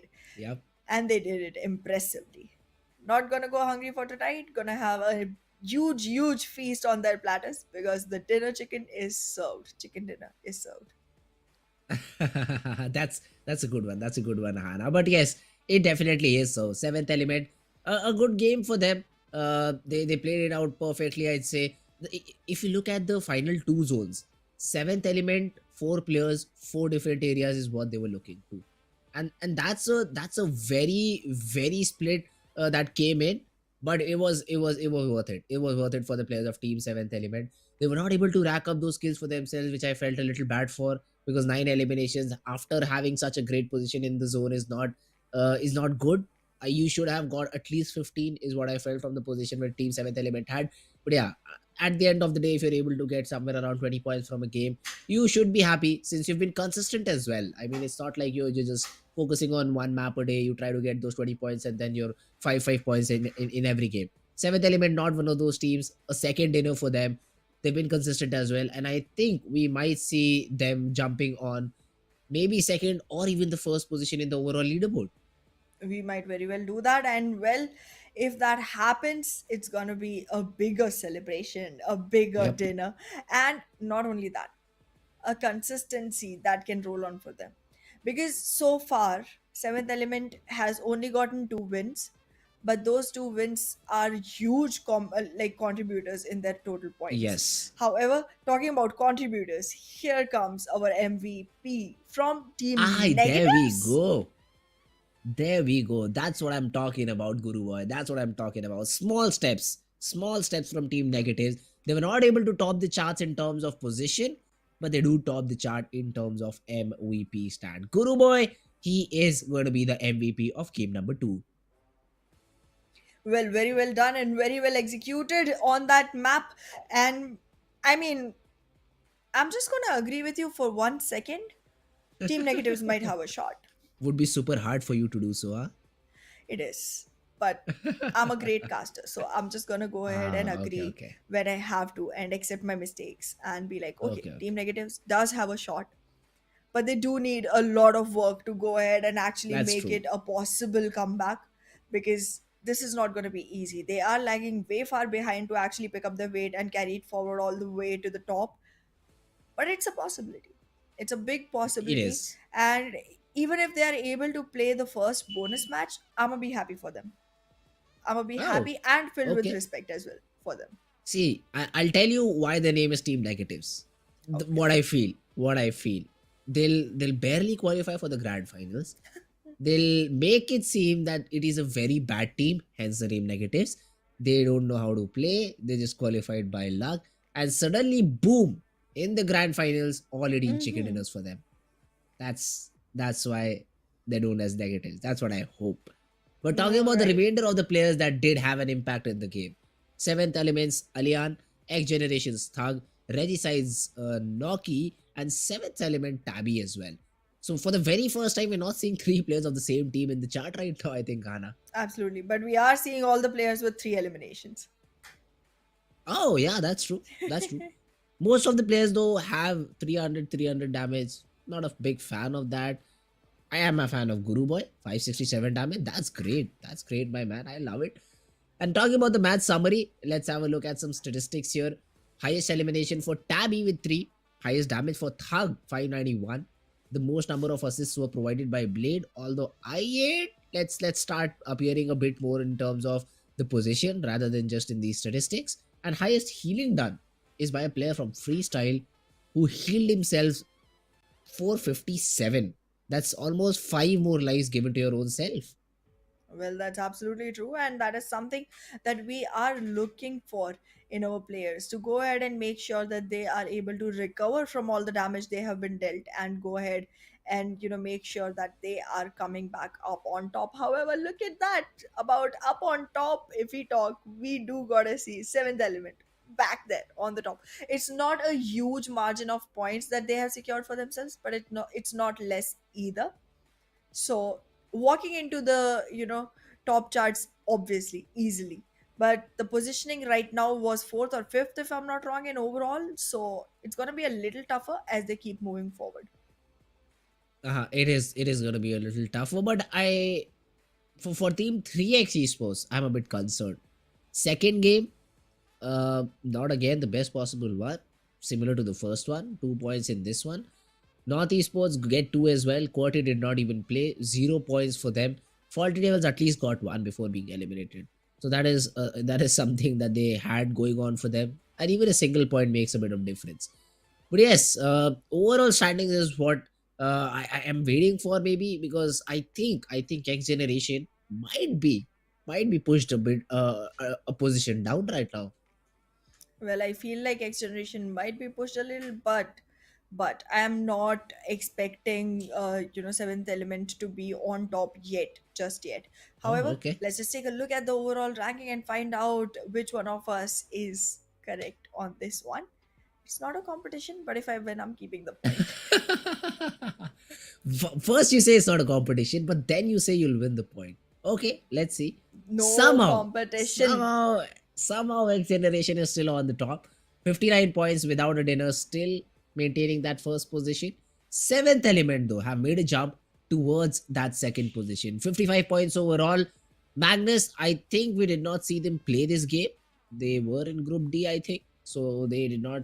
I think, I'm not sure. Yeah. I did not see Magnus's players in this particular game. So 50 points, not a problem. X Generation, though, they're on top, but man, they've played an extra game, so you cannot really count Seventh Element out right now. I'd say still I won the point because there is a match for Seventh Element left to compare them. Well, that is true, but look at that. Even after two dinners, not being able to compete with the team that has none, you But gotta. there's a game left for them to There's one have game have left for six both games of played. them.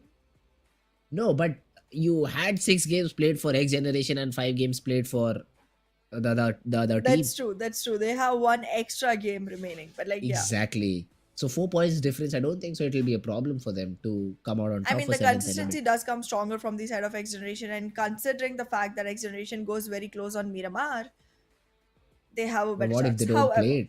However, talking about the teams that could not make it, again, still on the lower fours, Team Star, Team Negatives, the Faulty Devils, Hellraisers, not being able to pick up their weight. Hellraisers are literally on 7 points. How do you manage that? After 6 games played, they're focusing on that Seven one games played. average.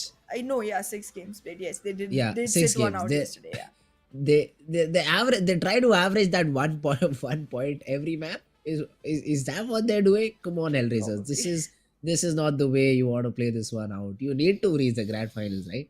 You want to reach the grand finals, right? Because even I say Hellraiser hypothetical situation, a very hypothetical situation, because I'm sure this is not going to happen anytime soon. They get a chicken. They get those 20 points, but still they'll be on the second chart because 28 is what the team on 11th had, and they'll be sitting with 27. So it's very difficult for Hellraisers to find themselves on the first chart, but at least they should try and make sure that they have a spot in the top 60. That's what their first aim should be. Let's see if they're able to do it or not, because it's looking a bit tough for them. It's looking very tough for them. Not a bit. A bit Okay. is understatement. You Uh-huh. don't have to be, low with your blows right now. You can just go ahead and say it out straight away. It just Uh-huh. doesn't work out for them. That's true. I mean, Hellraisers in the dump right now, in the dump, and they need to get themselves out of it. Well, let's see if they're able to do it in the map of Miramar or not. It is an important map. It is a very big map as well. Magnus were able to take it out first. Will they be able to come back and defend this map of Miramar? We'll have to wait and then watch it out. Absolutely. Miramar is gonna be a very essential one today, considering the fact that there's gonna be three of them played. I just want to see if the teams are prepared for this one because it's not gonna be easy. A big map requires you to, utilize yourself with weaponry which is made for longer range fights. And then, Yes. as we saw in the last match on Miramar, you just sometimes get so close that it does not work out. Like, you have And weaponry some for a completely uh-huh. different range, and then you're fighting on a very different range. Yes. It's like you have car 98 and you are fighting in a range for DBS. Sometimes you need to hit those car 98 headshots in 10 meters as well. But that's a completely different story. If we talk about the heals as well, Miramar is a bit limited in terms of medicines. So you really need to pick and choose the fights you take. The long range fights should be only taken by a person who's wielding the DMRs and the bolt actions, is what I feel.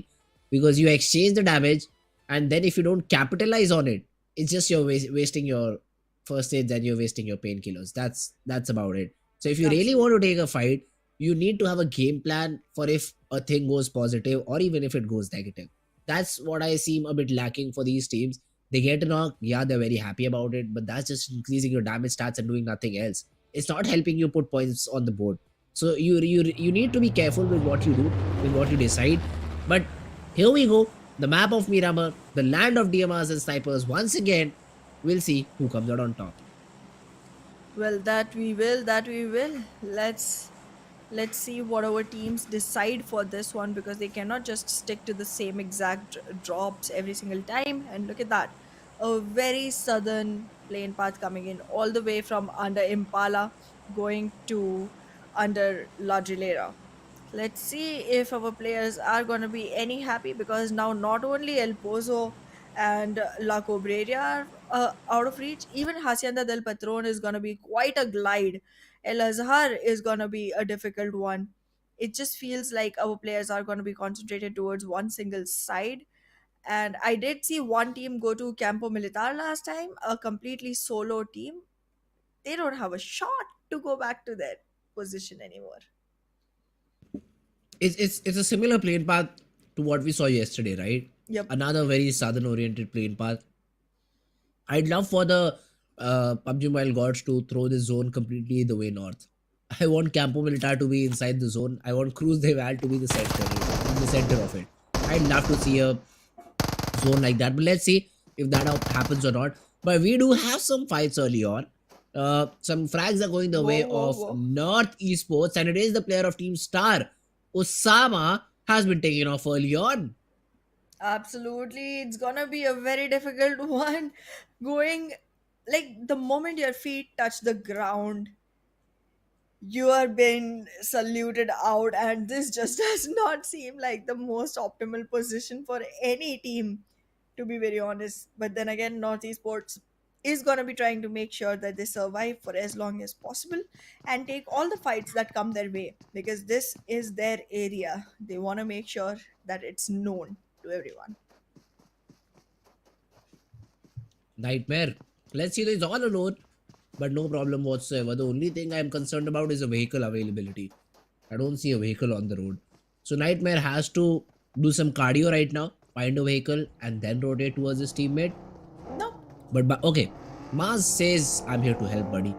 I'll take you to the drop location that we have. Impala, I think, is the city that they're targeting. And it's an easy rotation. And by the looks of it, I think they're inside the zone as well. So it's a very south-oriented zone, maybe. Would love to have a look at it. But it's a good start for North Esports. They've got that frag. They're feeling confident. Let's see how do they move forward. Absolutely. Mars had to come back to the rescue of Nightmare, and I feel like if we were able to hear the comms from this team, we would hear Nightmare saying, "Wait for me, I have tiny feet." That's not how we talk. No, but that's how the meme goes. Wait for me, I have tiny legs. Never mind. You are not it updated. doesn't. It doesn't. This is now how it goes. For North Esports, it doesn't, because I know Nightmare is a very good player. Person with huge feet. Okay, yeah, maybe that as well. Usually, guys have huge feet, right? I mean, that's a very common thing to see. So, no small feats for North Esports' player, but a kill definitely to his name. So he'll be a murderer, but then it's a good thing in game. You get number of frags, you get rewarded for it. So no problem whatsoever. Yeah, and if someone tries to raise a case, there is prison present on the Oh map yeah, of it Miramar. is. You can go It stay there for a is. while for the That's true. punishments. But yeah, That's true. in any case, for now, it's gonna be really difficult for our teams to actually make their way towards the circle, because again, the teams are not gonna be in a very supportive position. Look at that. Thor has a four-wheeler for himself, and Joker is moving towards him with a two-wheeler. Is gonna get spotted easily, won't have much cover, and does not really have a gun that can help him from the top of the hill. So he's gonna decide to fall back, not gonna invest in the fight, or maybe rotate and get close enough to be able to use the shotgun that he is moving with. Let's see. The bike is a very good vehicle to be on with a shotgun. Is That's what I think.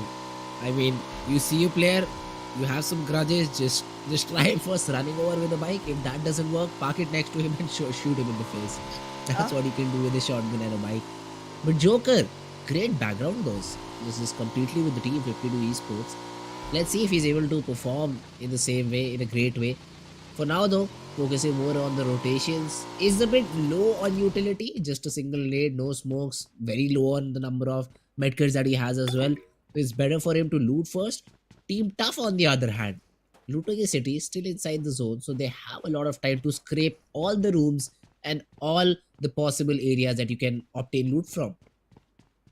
Well, that's true. Team Tough is going to be making sure that they are able to capitalize on the number of utilities they are able to grab through, because again, they did not have a very packed, backpack in the last one. It's like they came undone, and they were also sent home undone on the last map. So they might want to recover from that, cover up for that, nonetheless. But let's see.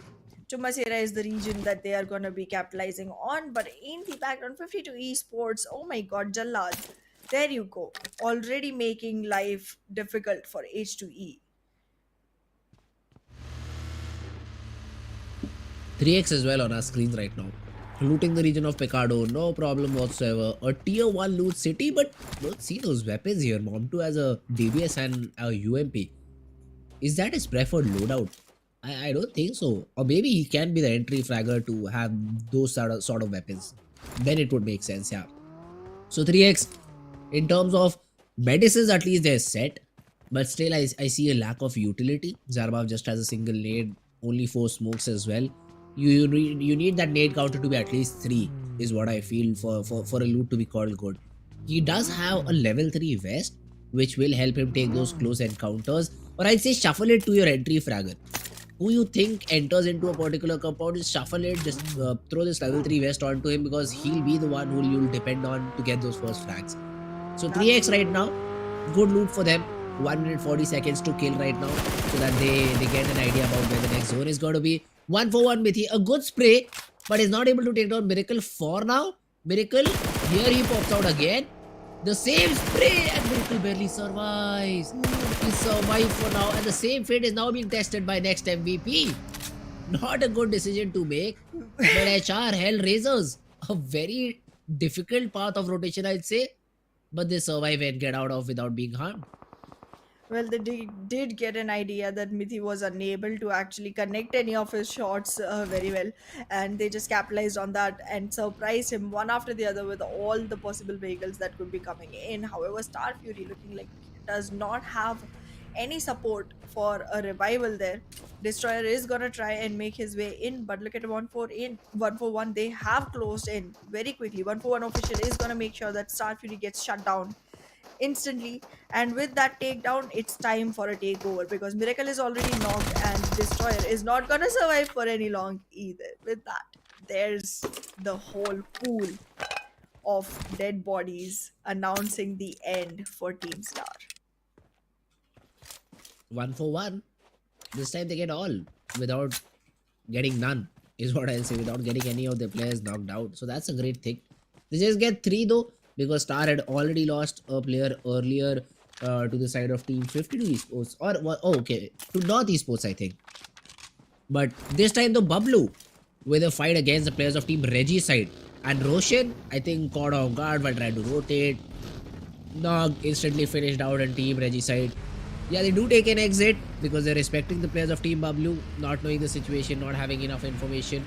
And Reggie side, Roshan taken down, was knock Avenger. Fall back, they're waiting for the next 40 seconds so that they can know the next path of rotation according to the zone. So not the best possible start for Reggie side.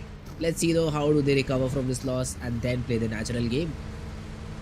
Well, we will have to see how Regicide is going to make their way into this one because they are coming up to be the teams that do survive for a really long time, but the number of frags and the ability to actually take a chicken fail them, and they are not able to keep a good position on the overall leaderboard.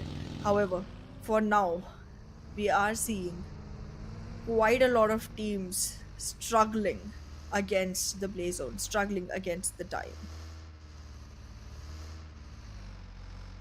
Reggie side though, still with the minibus, I see this is the worst vehicle in the whole game to have.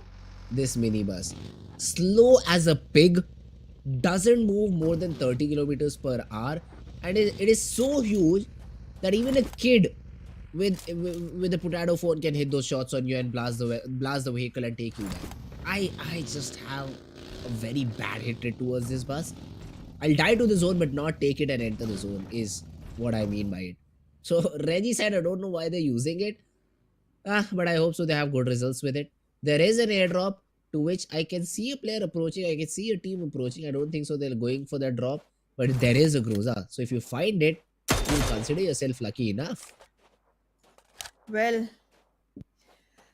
we will have to see how the teams actually go ahead and make themselves a good turnout from the drop weapons, because to be very honest, I do enjoy a good Groza, I do enjoy a good Og.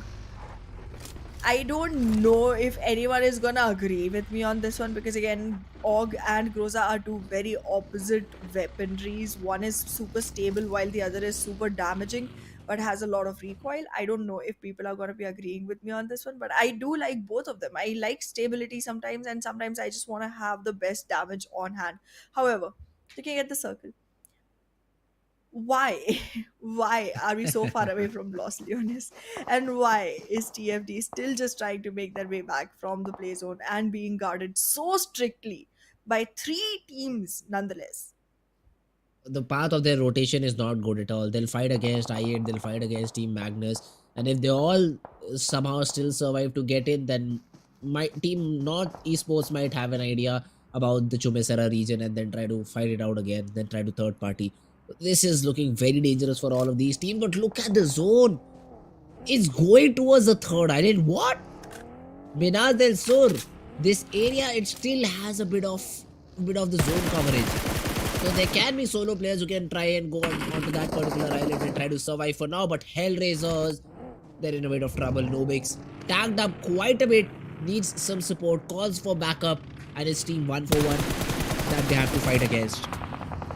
Well, 1-for-1 official did make a very aggressive entry onto HellRaisers, but so far it seems like JD did get shut into a very small HP box. But right now, King is gonna go and take a fall back to revive himself as well. HellRaisers finally creating a wave of fire here.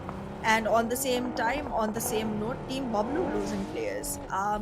Are you gonna be able to survive this one, guys? Because this one is gonna be an important one. Team BABLU, again, one of the mid rangers, really need to cover up the distance to be able to, in the top few teams, to be able to make sure that they enter with a big surprise for the ones already on the leaderboard. Let's see the BABLU. They're in a fight with the players of 7th element. Both of them have traded players. Teen is down on the ground. Reviews. He gets caught out by the player of the grounders. It's a third party, guys. It's a third party is the call that Team BABLU is giving. But I don't think so Reviews is getting that revival anytime soon. He has to be sacrificed for the better of his team. And Black would be very happy with it. I mean, even if he disengages right now, I don't think so it is going to be safe for the revival to come in. So they should give up on that player. Black is also retreating back and making sure that he is near this bridge area. So even if worst comes and he has to rotate, they have that bridge. TFD, they're getting pitched in from two different squads, H2E and 1-for-1, and they've lost a couple of players in that process. Well, they sure have, and this is not a fair trade. The number of frags just does not stand as well for the number of losses that they have acquired. However, three frags each for the top three teams with no man lost. 1-for-1, BABLU, North Esports looking all good. BABLU, I do not expect them to stay on top for long. 1-for-1, I have big expectations from. However, talking about North Esports, this is one of the teams we have had zero discussion about so far. We talk about them while they're in the fight because so far they haven't given us enough hope to feel like they could be one of the top contenders. They haven't disappointed us enough for us to be like, okay, you are going all the way down with team negatives. So, a very subtle, a very, mid-bencher presence coming in from the side of North Esports. Let's see if that presence turns into an introverted extrovert, whole stage shaking performance coming in from their side. But so far, they just look like the audience. QWERTY Esports though, they were in a bit of a tussle there, but Team QWERTY is in a fight, is in a whole damn fight right now. Pop moving forward, but Monto with the DBS even works in that range. I'm quite surprised to see that. Chief now trying his luck. Let's see if 3x is ready for this. If Monto is able to land another such crazy DBS shot. The Thompson is out. Pop is down on the ground, but he won't be finished. That's the assurance that he has because he is behind some cover. Bomb 2, he's just trying to escape. He's just trying to play for some position points is what I feel. But QWERTY should be happy with the frags that they've got and not be a bit greedy. The rotation from Bomb 2 though might catch one of these players off guard. Zarbaf has been completely taken down. Bomb 2 is completely behind the players of Team QWERTY. And let's see him strike right now. Top G, unaware about this player's position. He has to be taken down. The DBS, it does not land. The Scar could have done a bit better in that particular range, but Mom 2, whiffing out the shots, now has been spotted and is being subjected to some nades. Let's see though, Top G is all alone. Voltrax finally comes for support. The DBS still is in the hands. I'm not sure why he's in. Switching to the Scar and trying to get that first knock. Here we go. Some shots being exchanged with the cover from behind. No. And then the nade that had already been thrown from Top G. Good elimination. Good squad wipe.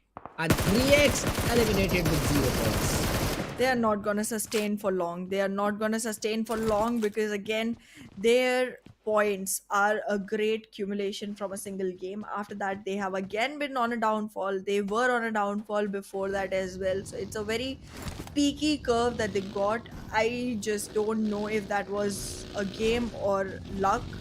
I don't know if that was, really an establishment or just some lucky frags that made their way into the top for that last game, because their performance really does not combine with what they have shown us in the last map of the previous day. However, for now, Magnus Esports finds themselves in a load of trouble. All four players very close to each other, while 52 Esports is not going to have much to their disposal. Hassan is going to be the only person who can actually go ahead and make these fights a disaster. And well, Magnus Esports, they have Zibian who can literally do a 1v4. But is Hassan going to be an equal competitor to that? Because he has already taken down a few. Zen stands right in front of him, trying to take that fight. But there comes a sandwich. Zen has backup support. It's gonna be a dual way fight coming in for Hassan. Will he be able to? Oh, that aggression. Oh, that aggression from the side of Magnus. There it is. Hassan gets eliminated, and so does 52 Esports. Magnus do close out that fight, but I'm not a big fan of it. Drawlin could have waited, right? He could have waited for his teammate to come and then take that fight, so all of these players would have survived. That's not the case, and they lose Drawlin in the process. So, not completely satisfied with the approach that Magnus did. But and now even Zen is knocked out. The trade was there. The trade was achieved. So there won't be a push from the players of North Esports for now. But now they have that numbers advantage. So they can decide to, try taking a fight against the players of Team Magnus. And even Magnus, they'll be pinched from the south side as well. There is a team rotating inside the zone which will gatekeep both of these teams once they try to rotate inside the zone after the fight. And then again, you have to remember that these zones don't give you a lot of time to rotate. It takes a lot of time to close it, but to make decisions, you have just 30-40 odd seconds. So you need to be very quick on those decisions. Magnus finally now withdrawing because North Esports also using their vehicles. They're just prioritizing the zone first rather than the fight, and that's a good decision to make. But here comes the third party H2E. They do get a knock, although the trade is very quick. Zipian gets that counter knock onto Assad, which will put things to a halt right now. North Esports not in a good position. They did not stop their vehicle in a good position, and they're being pestered because of it. Nightmare gets taken down by Dread. HellRaisers finally maybe they raise themselves from the hell. Well, they did rise back up, but are they gonna be able to ground a few? That's the question. Right now we have still 11 teams surviving, so there's still gonna be a couple of teams that go home without any position points for this map. But look at that, Zibian is gonna be in the crosshair for Assad very very soon, and that just does not seem like the most optimal position considering the fact that H2E is in no mood to race towards the play zone, while North Esports and Magnus are both looking towards the rotation. H2E might just force them to change their plans or just damage them enough that even after walking back into the circle, they do not have much to live by and live for. North Esports already lost a player right there on the edge of the circle, and that just makes it 2 against 30, 28. That's one way to look at it. But not esports, they should now focus more upon survival. They should focus now more upon the zone and then take the fights according to the position that they have. Only take the fights in which they have an advantage. Iron though right now cooking a nade. Tarzan is a bit low, but he decides not to throw it out. Assad spotted down. That's not a good position to be in, Assad. You're just making it difficult by throwing in moves like that. Arif though spots Zibian down to his demise though. Zibian, he somehow survives. Not for long though. Arif still continuing the spray. The damage has been done, but there's a counter. There's a third party, and Magnus will be eliminated from the game. Well, Magnus does take a bow out, but right now it's still gonna be 10 teams on the edge. North Esports is gonna have a lot of suspected danger coming in towards them with the charges of H2E all the way towards their location. Seventh element though. Not as great a performance this time as we saw in the last one, but the grounders are really making their way back up. QWERTY, some shots left and right, missing all of those though, not being able to hit any. Has to feel bad for Top G because he has been able to get 3 frags but is not able to hit a shot with the SKS. Change the rifle maybe, go for a spray. could help you out. Tarzan with a mini. Let's see if he's able to hit some on top G. I don't think so. That is going to be the case. Probably playing it very safe. I think Cody is inside the zone as well, so that will help them out. Tarzan does hit a shot onto Voltrax, but that's about it. H2E, they're taking fights. I'm not sure why. It is not in their best interest to take these shots, let the other players know where you are, because you're just surviving with two players, Tarzan and Red. Your focus should be on rotation inside the zone, which is 100, which is 70 meters away, not even 100. It's just 70 meters away. So you need to find yourselves a good range, which is covered, and use smokes if necessary. Because I do see good number of smokes for the players of H2E. Tarzan has 4, should be more than enough to get them through this particular stage. Let's see how do they decide to utilize them. Tarzan and Red finally make their way inside the zone. The remainder of the players are already in. QWERTY, they will also slowly and steadily get inside the zone without any problem, because most of the action is being held across while they merges city. And most of them are in the compound, so they're not deciding to leave it out. Virus, though, in a 1v1 against Top G, wins it out. Would love to just catch that frag, and that he does. Although Voltrax comes in with a trade, and QWERTY, they do lose a player, but they do get rewarded with a point in return. Absolutely. However, are those points enough for them to move ahead?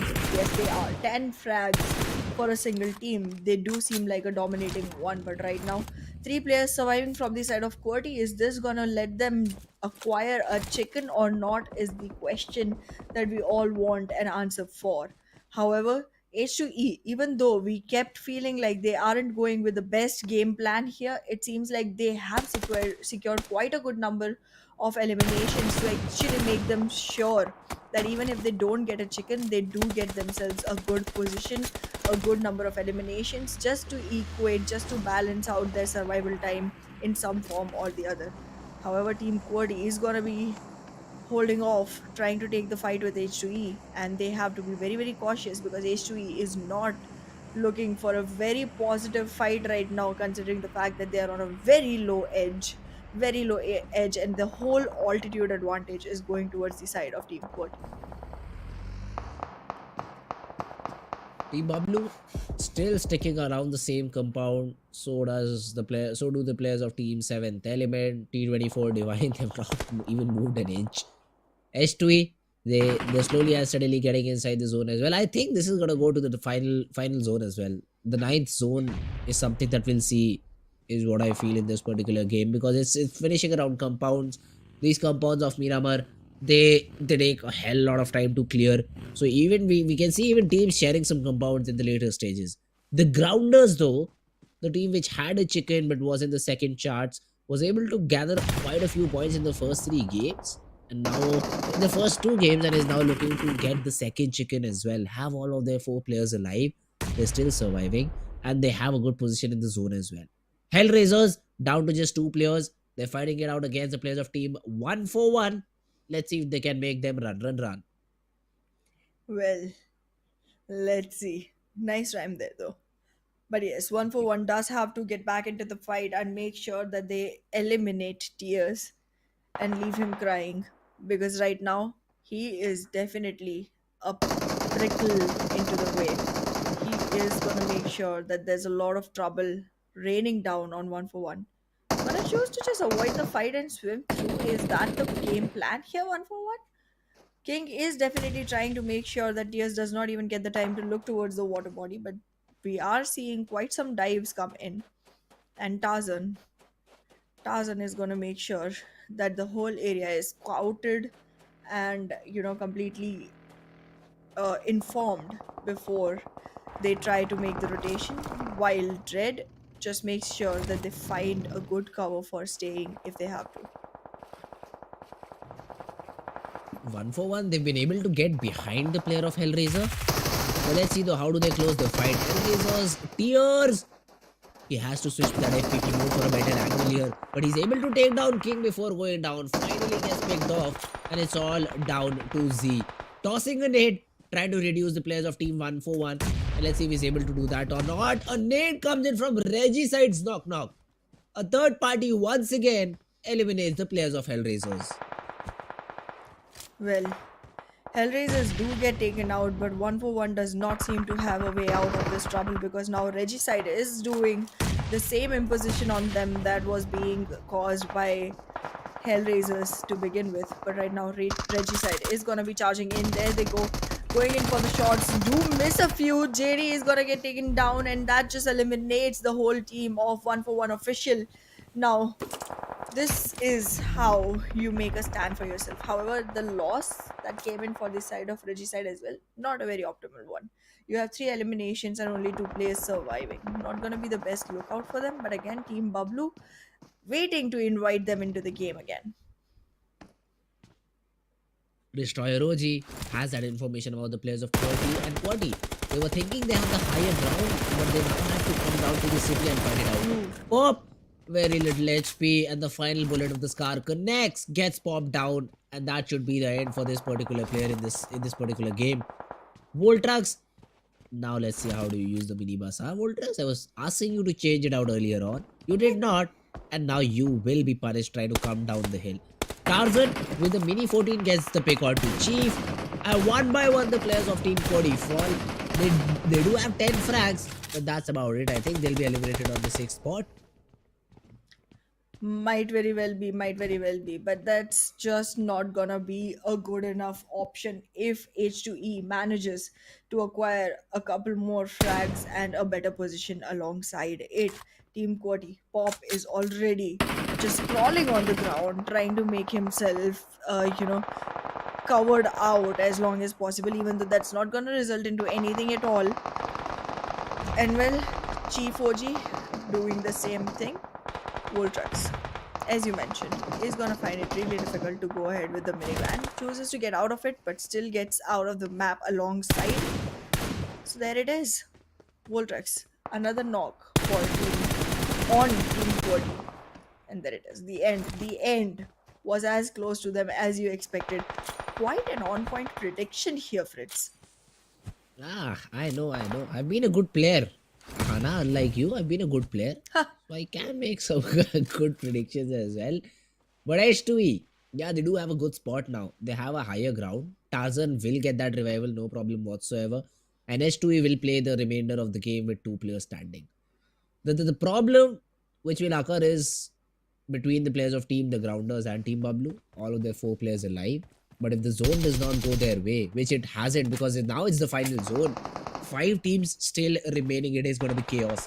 It is definitely going to be chaos because you all need to get to the center of the zone to not take any damage. Regicide's knock gets a knock onto the player of BABLU. Teen Wolf with a counter knock, but this time onto the player of The Grounders. Tarzan has been spotted down. A few shots being exchanged. T24 changes the room, but the shots are not landing. Tarzan somehow has been able to get inside with very little damage taken onto himself. Dread though won't be in a good spot, but why is 7th Element so shy about peeking that angle? Dread close enough to get that knock, and he does. Only 16 bullets left, should be enough, but Divine turns around, gets that counter knock. Tarzan does not have HP to fight this one out. He only has bandages to heal. He decides to go in, but gets taken down by Divine. 7th Element, they've got themselves to top 2, but it might be BABLU who take the game. I am still wondering how to top 2. They did not look like they stood a chance for even top 4, but then the mind games coming in from their side just ruled out every other possibility. H2E, however, did close off on the 3rd position with 12 frags for themselves. Looks like they are going to be seeing something good coming up for them in the overall leaderboard, but right now, for this game, 7th Elements, are you gonna be able to do the unimagined, the impossible? They do have altitude advantage, they do have compound advantage to make them go for covers as well, but they are gonna have to be very cautious. Nades are being tossed in, and that is not looking very good for Team 7th Element. Divine does go take a frag, but then gets shut down instantly by Team BABLU, and Team BABLU is gonna be going ahead and taking the winner chicken dinner for this map.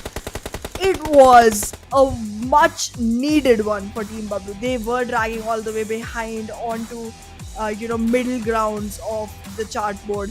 Now they finally have a standing into the game, and as expected, they did make a comeback in the early stages itself instead of waiting for all the way till the last few matches. There it is, Team BABLU. A big kudos and a great entry back into the charts. Team BABLU, a much needed victory, and that too they Yup. got themselves that victory with good number of frags as well. 11 uh, bare minimum is what I'll say. Getting 12 frags if you get a chicken is the bare minimum, and that they've achieved. Great play overall in this particular game, but they need to continue it in the fourth map as well. Throwing things off to a short break, guys. We'll be back with the post game analysis.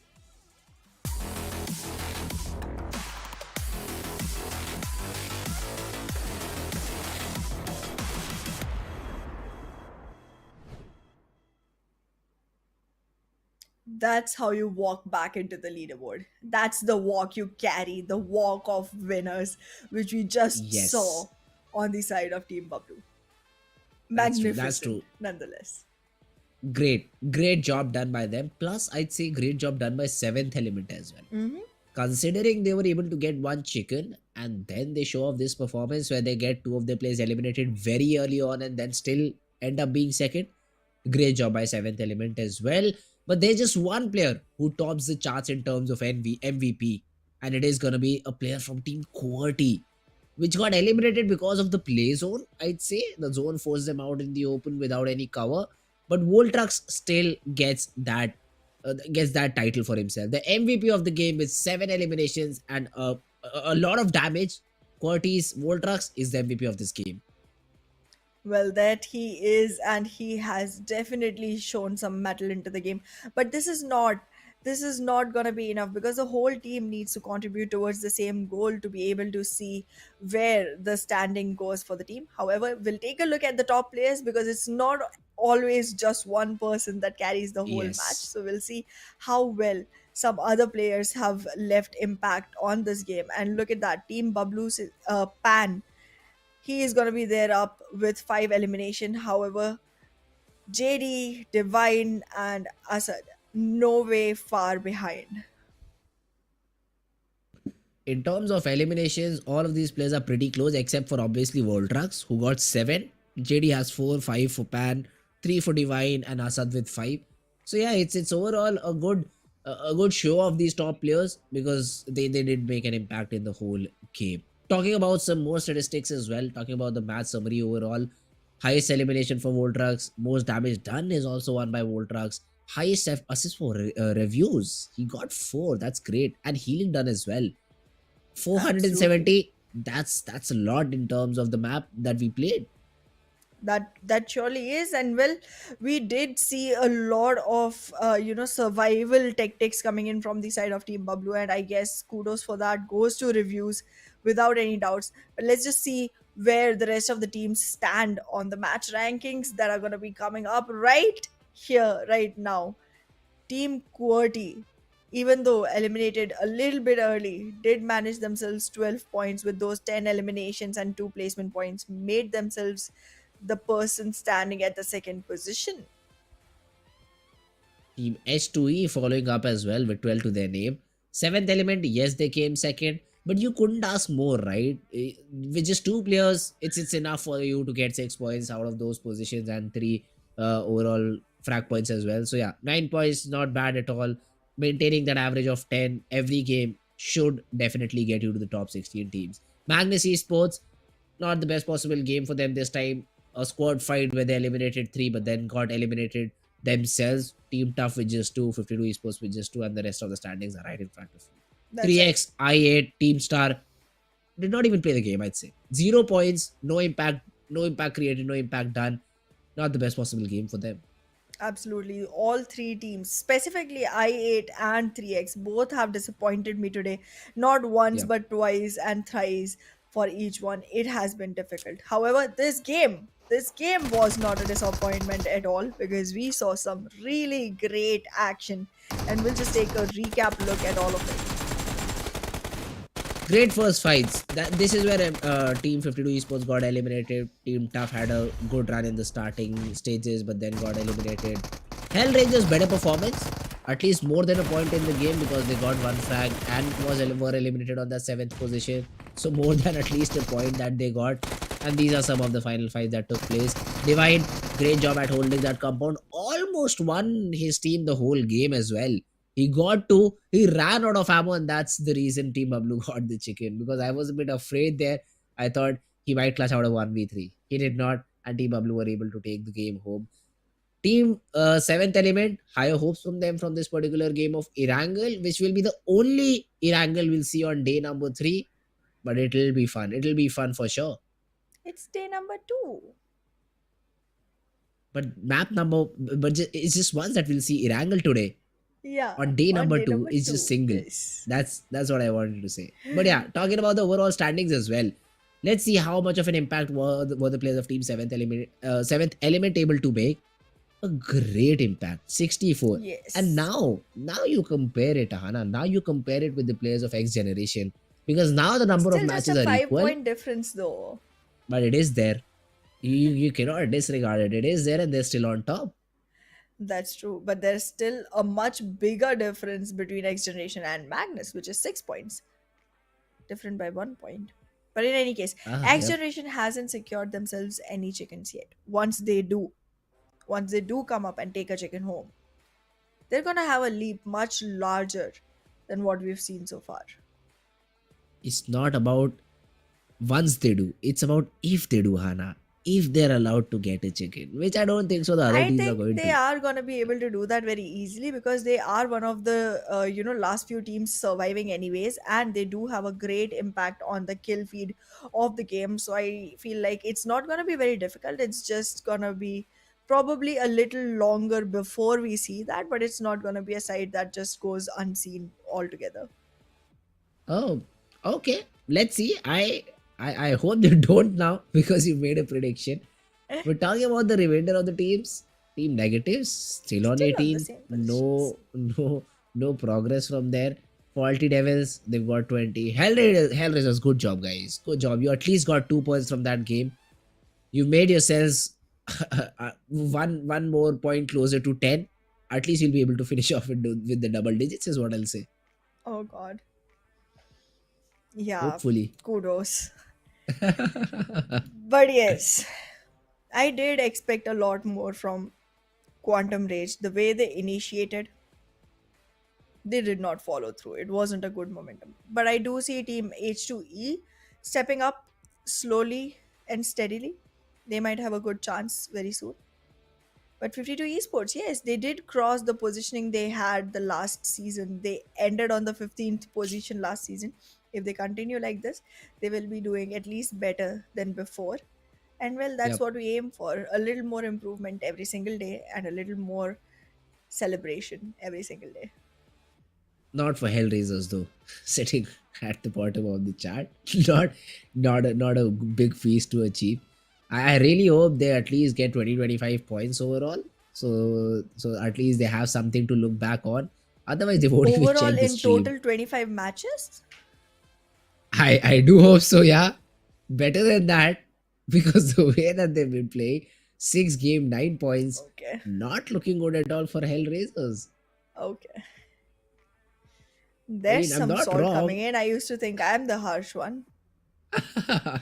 I'm the negative one. I want Team Negatives to perform a bit better.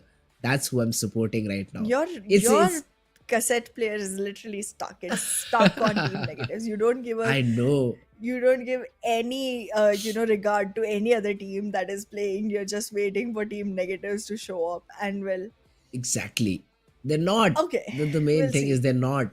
I do hope. They did not play in this map of Miramar. Otherwise, I'm sure it was a super easy lobby for them. They would have got that chicken. Uh-huh. Super easy lobby. Super easy lobby for them. But Definitely. because they did not play, no points, they'll definitely prove themselves in this upcoming map of Erangel. That's what I feel. 30 kill chicken is what they'll get. So 40 Mhm. points will put them around where? Third position is what I think. Well, before we put any money on the map that is going to be played right now, let's just take a look at which one it is. And it is Erangel. And yeah, I mean, if you think it's going to be a 30-point chicken for Team Negatives, I want to bet my money on it. Let me just ring up my mom and ask her how much money we have in total at home. I'll put all of it. uh, I I won't do that. I won't do that if I were You you. won't have to. My mom Because just answered the call and said, we don't have money. We are broke people. okay, maybe you can just give me the money you get in the future. I can give you some money in terms of credit. But yeah, this should be an easy game for Team Negatives is what I think. Erangel, default map, super easy, no problems. But yes, talking in reality, I think Seventh Element has a good chance because of the momentum they have. They might be the team that comes out on top in this map. Well, we might see that happen, but I am waiting for X Generation now. It's a seventh element Okay. versus X Generation thing altogether. You are Yes. saying it's seventh element. I will go with X Generation. Let's see who comes All up right. on top. And I'm not even gonna talk about I8 or 3X anymore because Okay. this much was enough pain for a day. Oh, all right, all right. I8, yeah. I mean, this is a team we've not talked about. That's why they haven't performed. Maybe now we've said their name. They do perform better Caster's than what curse is they've a done. real thing after all. And I'm a negative person, so negative caster's curse might make it positive for I8. I hope so. I really do. Because this Wow. game of Erangel has Okay. started. I do see the plane path going out from Milta. So Novorupnoi, military base, both of these positions will be accessible. Well, military base. My favorite place.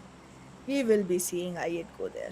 But I don't even want to see what they're up to anymore because it's just not as good. However, I do want to see Magnus come up with a very good game this time. I am expecting great things from X Generation, obviously. And well, Seven Element, if they are playing this one, yes, they are. They might also be able to deliver some strong gameplays. I do want to keep a lookout for one official.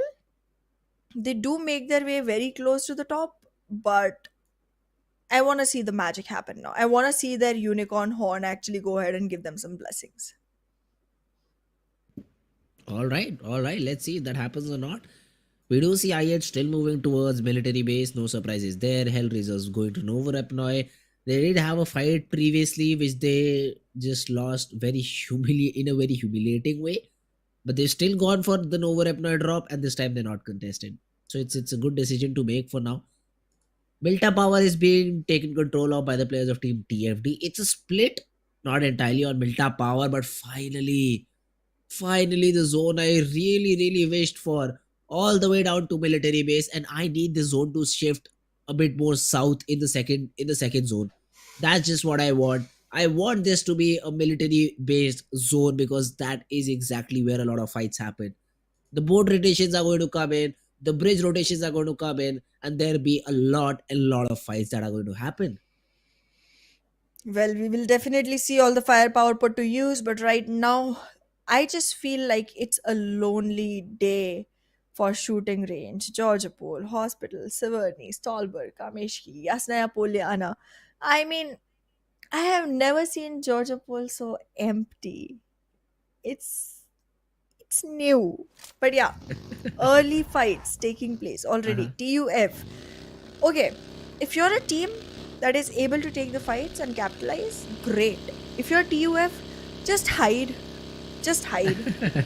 I mean, they do invest very quickly into a fight, but then in the end, you do see them go very far behind on the leaderboard very quickly. They are like probably one of the bottom six or bottom seven teams isn't working out for them. So just stay back. They do invest in early fights every single time and always come back without much result on it. What is happening? Did seventh element start getting eliminated already? I think they did because their name just appeared in the kill feed, that too on the negative side. Team negatives, where are they? This gives me that chance to ask a question. Where has team negatives dropped? That is something I'd like to look. For now though, team tough slowly and steadily rotating.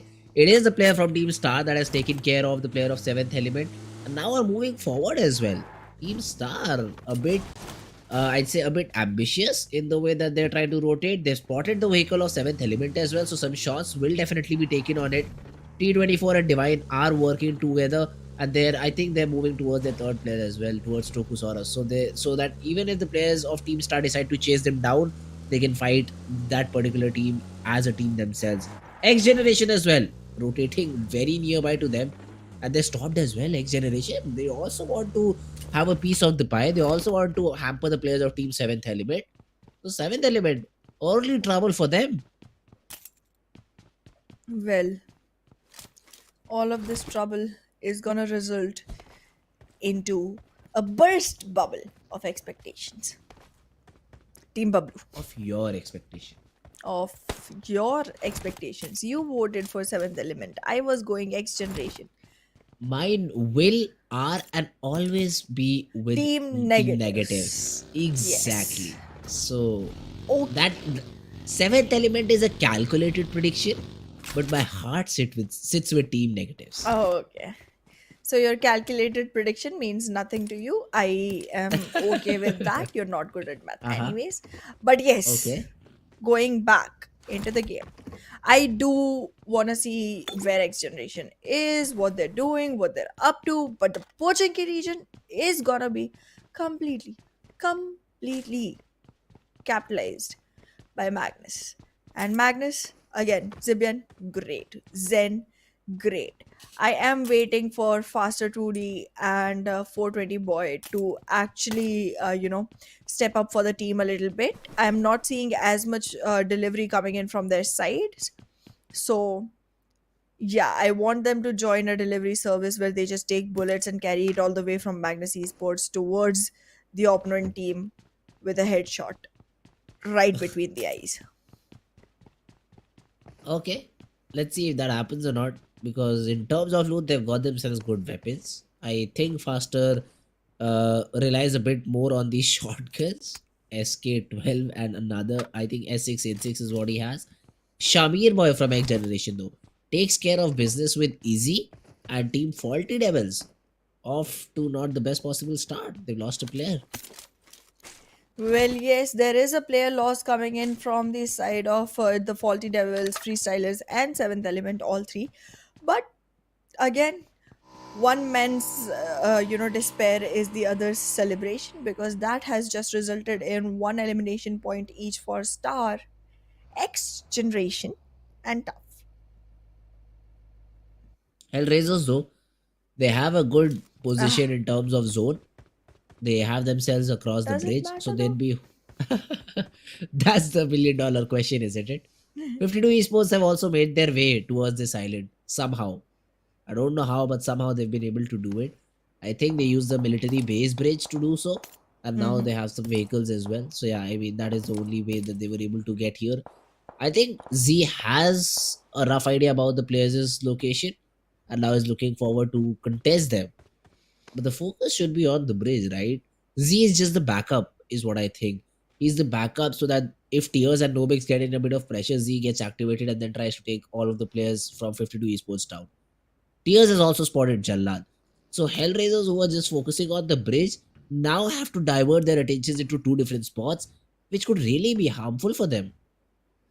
Well, there is definitely a lot of harm coming their way, but then again, the bridge being camped is gonna be the way for the teams to actually go ahead and make any establishment at all, considering the fact that the zone favors military base and everybody knows that there's not gonna be more than 4 to 5 teams in military base at max as of now.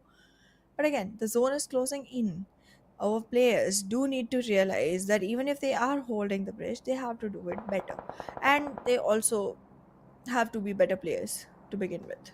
Hellraisers, I'm very sorry, but I do not see that in you. Not yet, exactly. Okay. So, All yeah. right. Let's see if Hellraisers are able to deliver in this particular game, because now they have everything that they need.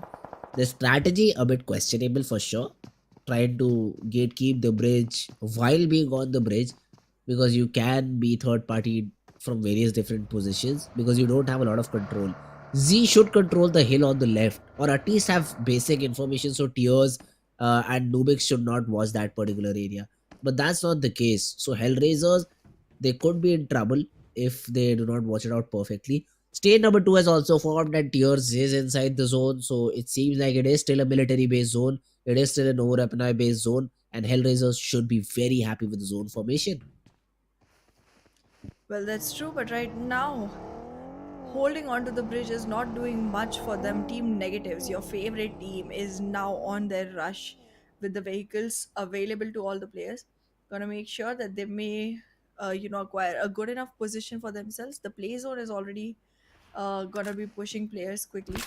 However, right now it seems like our players do need a lot of support in their morale. They are looking confident but not confident enough to invest completely into a fight. The game has come to the second day, and the second day is about to end in two maps.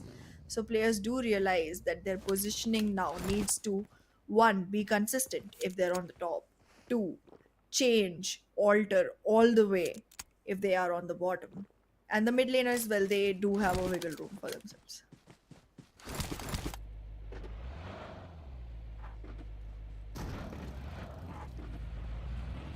Oof. Our teams do seem like they're gonna have a hard time. Freestyler Yep. still hasn't made it back into the circle yet. Still fighting the play zone. And one for one, well, they are having the time of their lives. It's like there's a party going on in one house and the other compound is just waiting to join in. This party could really turn into a disastrous situation if the zone does not favor them in the next minute.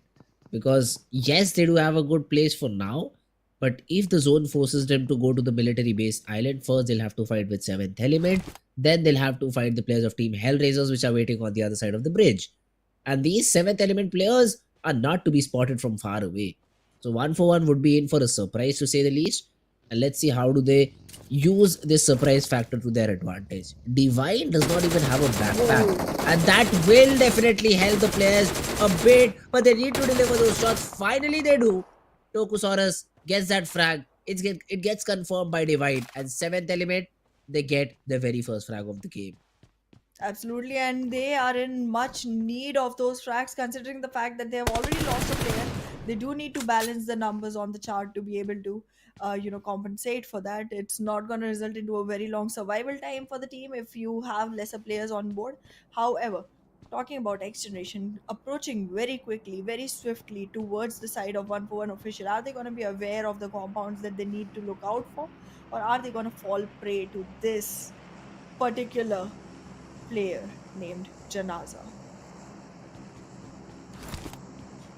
Let's see, one for one. They unfortunately have lost a player. Mithi, only if I could have heard his comms, you'd be like snakes everywhere, Hana everywhere. And they just took him out completely. But what is Janaza doing? He drives to a compound completely unknown. He has no player supporting him here, and there is a team in front of him. So it could have been very disastrous, but somehow they still have a good position. The zone is finally shrunken as well, and seventh element are happy with the position that they have. Do they have a vehicle though to rotate? Is my question. They're still lying down, giving no information. Quantum Rage's Halsey has spotted the rotations coming in from one for one and has that information, which should have been relayed to his teammates, I think. Well, that's for sure. Quantum Rage. They do need a lot of work, a lot of team play coming in for them. But look at that freestyle again, going in with a freestyle gameplay towards Team BABLU, shutting them down, making sure that none of the players get to rise back up from the water body. Well, Team BABLU not looking so good in this one. They did win the last, but this one is just not their game. I do Oh, agree there, but Team Negatives, what? From HellRaisers, come on guys. That shouldn't have been the play. But yeah, you do get eliminated. Team Tough has got a knock with the nade. That's a good knock out to faster. But 420 boy, the position that he has he'll make sure that no rushes come his team's way. Because it's a very good vantage point. The players of Team Tough, could they be spotted through the window though? I think the answer is no. Edgar and Thor though from the other side are moving in close. Magnus Esports, they're in trouble right now. Edgar cooking a nade. There might be a counter nade coming in. Zivian should have spotted down Edgar. He has. The nade flows in, deals no damage whatsoever. I8 gets a knock onto the player of black. The grounders have been taken down. Edgar still cooking a nade, throws it out to no value, and knocks his own teammate. Virus has been taken down because of it. Faster with the DBS, tries to connect a shot. cannot do so right now. A molly to force off the play or to force off his opponent, but the molly hits himself. That's unfortunate. That's just unfortunate. Zibian is there with the trade though, but Team Tough, they have an opening now. They can push it onto Zibian and get those knocks for themselves. Zibian sprayed upon, jumped upon, gets taken down. Team Tough, they got that entry they needed.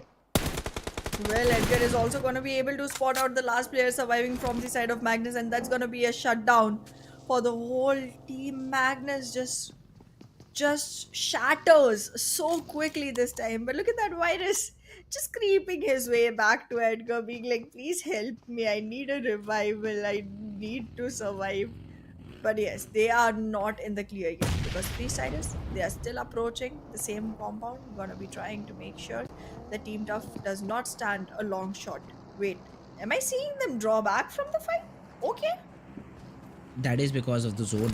Look at the zone because they're not inside the zone. It's just 30 seconds on the clock, so Yeah, but they it do was not like a want to engage. 3v4 and they were at a lot of advantage because they knew Tough members were already knocked.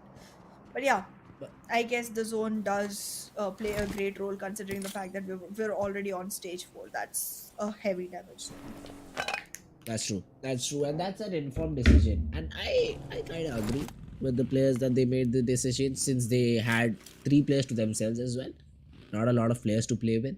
Drop shot though tosses a nade. I think he has that information onto Chotu. And they definitely do. Chotu being subjected to some shots. Drop shot. Maybe he knows that he's all alone and he pushes in for now because his team is coming. His team is swimming their way towards Chotu. I8 on the other hand have been able to take care of the players of Team HR. Next MVP has been taken down and IQ is on a domination. Falak gets taken down by Tears. Spark gets a knock. I8 they have been able to eliminate HellRaisers. I think so, that too without any losses taken. QR as well, they're taking down the players of Team Tough one by one. Freestyle, Chapu, he did not see the player first, but then finally gets the knock onto Chotu, and that's a frag confirmation. Absolutely, a very remarkable flick coming in from the side of freestylers. They did make sure that a good frag falls in their laps. But well, there it is. Tough Edgar already gets knocked down. Thor remains. Won't be able to go ahead for a revival because this is not gonna be a covered zone. But again, freestyle drop shot. Standing alone between 2 teams in a complete mix, he did burst the vehicle. But had he done it a few seconds ago, he could have confirmed the kill. That could have been true, and 52 Esports finally arriving to the scene. A little bit late to the party, but I say Chotu could have also fallen back and played with the team. I'm not sure what is up with the region of Pakistan. They tend to take those solo fights a bit more than it should supposed to be, and they get punished for that through and through, but they still do not learn their lesson. Jallad trying to just take some shots out of drop shot, and look at this once again, drop shot. He's pushing it. He has no support. Plus the zone is also closing in on him. So I don't know what strategy this is. Black is also all by himself. Drop shot with the DBS trying to aggress. This is not a team fight that you'd like. Chapu finally coming in to provide that support, I think. Jalad with a nade. What? He just bounces it onto himself. Did he not see the timer? He gets picked off by Black's nade. Chapu, yes, he gets taken down, but at what cost? 52 left with just 2 players standing. Well, we do have very little man count on the board altogether. There's only 30 players remaining with 11 teams still surviving. That means all teams at some point or the other are trailing with a low man count. Except for the top 4, and one of which is XGeneration. I8, however, does seem to have made a comeback this time. They have 6 eliminations to themselves. 1 player already knocked down. But it seems like they're in a very sticky situation. It's not going to be easy for them to actually make a stand into the game altogether. And look at that, Star Fury just literally mocking I8 players by running around them and giving them no option to actually take a fight. Fury has that idea. He knows that he has a good position because he has the backup from his teammates as well. But it's better to leave this beach alone because there are a lot of players swimming your way and you'll get third party from multiple different angles. I8 at max, I see them getting in top 7, top 8. but that should be it, because from the regions that they try to swim in, Team Star, they have a complete hold on their position. Fury has been spotted. Some third party shots being taken from the players of Team TFD or maybe even Team Tough X. I'm not sure. But Fury, he is at the barn house, he is at the beach, he has been tagged up quite a bit. So it's better to not take this fight alone and just get away from this position as soon as possible. Falak, he finally comes in, blasts the vehicle, and gets that frag to his name.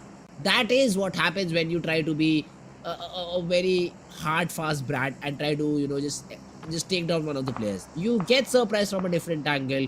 You don't get that cover, and you lose the player. Not the way to play this particular game. Absolutely. It's more about the survival than about the frags that you secure.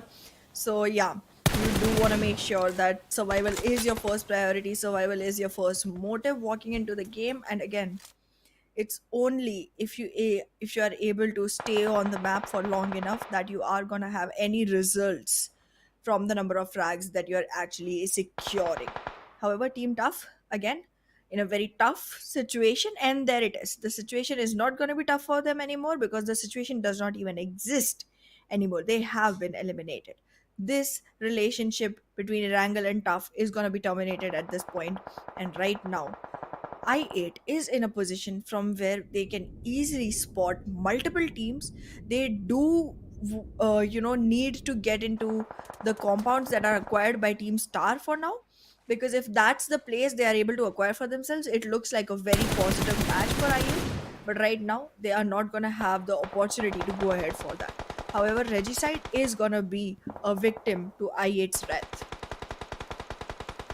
8 frags for I, 8 Falak with 2-6 for IQ. So it's a great number, but this position can only be played till you have some smokes available. Because Falak at some time, as soon as the smoke behind him runs out, will be subjected to some shots. IQ gets another frag onto Kilua this time. That's another point added to the tally of Team I8. Even Regicide's Avenger is being harassed by Falak right now, and finally the smoke runs out. Falak needs to run to safety, which he does. 1-for-1 JD gets a knock onto the player of TFD who are trying to get inside the zone. Janaza gets a counter knock though. Shamir Boy has been taken care of. Some smokes are needed in this particular position to facilitate the revival. Well, the revival does need to go down as quickly as possible because right now every team has a priority, and the priority is to have the most man count in their advantage. We know Quantum Rage, they do have all their players alive, and that is not a positive thing for any other team. They did have only one map so far, but when they did it on Erangel, and they did it with very few numbers of frags but with a good positioning overall alongside the chicken. So yes, we do need to see the other teams step back up and make sure they do not lose man count like that, to make sure that they are able to have a standing chance against Quantum Rage. However, XGeneration and I8 both look like great contenders for this final round when it comes in. But yeah, the other teams, they are going to have to be more and more careful considering the fact that I8 and XG are both surviving and surviving good. However, I am seeing a missing aggression. XGeneration with only one frag. How did that ever happen? Quantum Rage, though, they're trying to fight it out. There are 3 teams in this particular compound now. This could get very, very bad for many teams very quickly. Freestyle, Quantum Rage, and there is another team right in front of them as well. So this fight is gonna leave a lot of team wounded with players. Spark gets the revival for now, but for how long is the question. How long will they survive?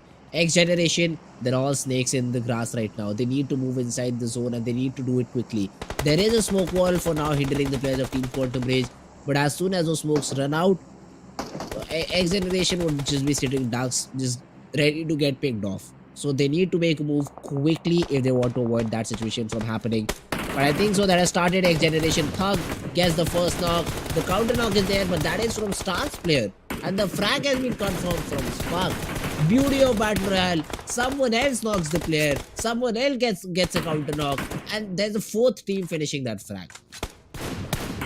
Well, absolutely, all the teams do take their own pieces of the cake. But well, once the slices are bit off, you do remain with very few men left to avenge QWERTY. Right now, it seems like freestylers are not gonna be a sore eye to anyone. While while I say that, they start becoming one, and then with a complete elimination of Team Star, freestylers secure themselves in the top 5 for this map.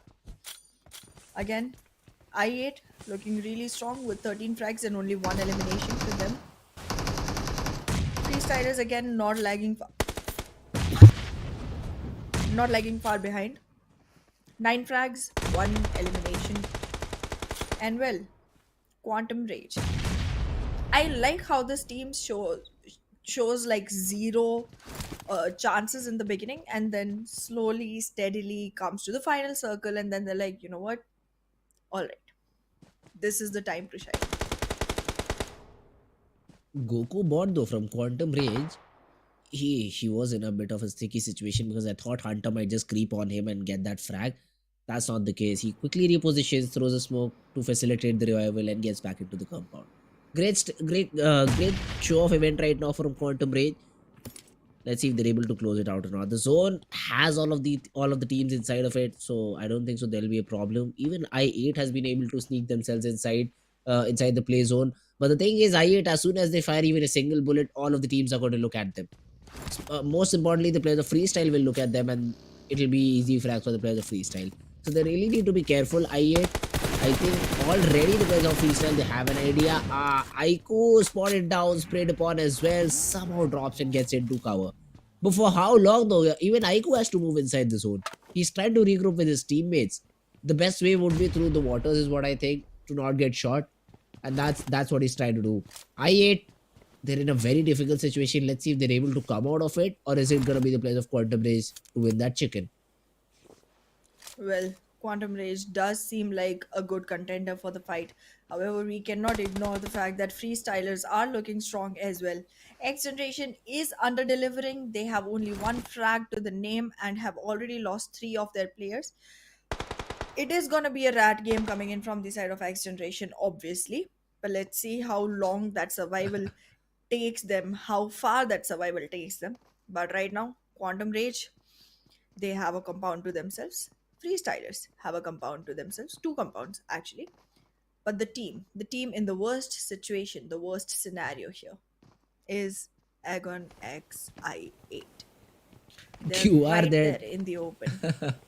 Look at the players of Team Quantum Rage. They're Yeah. somehow trying to get on the ledge of this particular house, but all of them just keep back falling again and again. They're not able to get back up. And one of the players even had a smile because of it on the face. That, come on, guys, this is what we used to do in the scrims and not able to do now.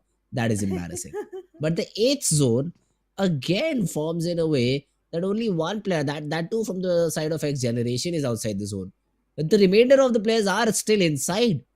What is this happening? I mean, the ninth zone after this will help the players of freestyle. And now what I think is freestyle is in a disadvantage because of the split that they have.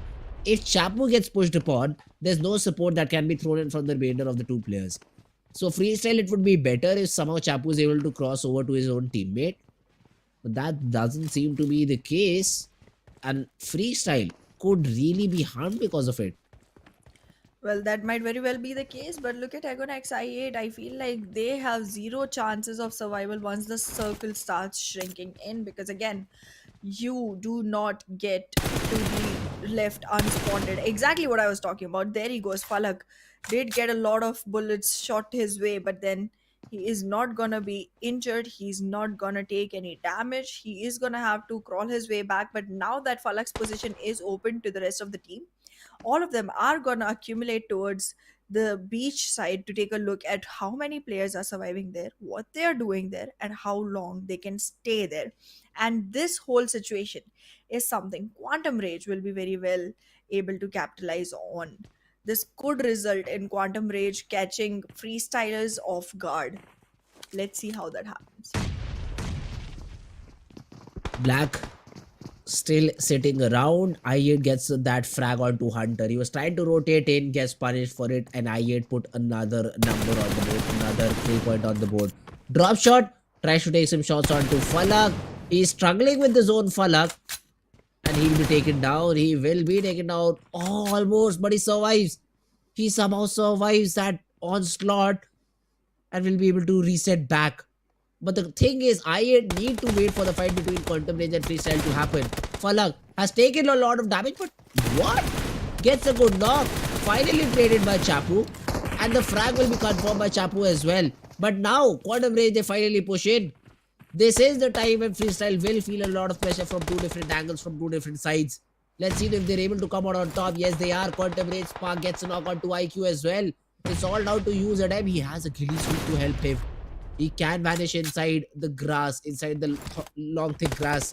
And Quantum Range has to then fight it out against the players of Team Freestyle. User M though unfortunately gets spotted down and he also gets taken down. That's the elimination of I8. And now it's a 4v3 in the favor of Team Quantum Rage.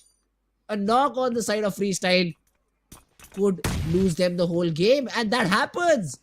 Goku with the nade. Drop shot. Black left all alone to do the heavy lifting. Well, he's already in the crosshair and well manages a frag onto Goku bot, but well, does that result much the because DPS. freestylers are going to be walking in. Black does have a great chance here. He does have a DPS that is going to be helpful, but that is not the greatest position for him.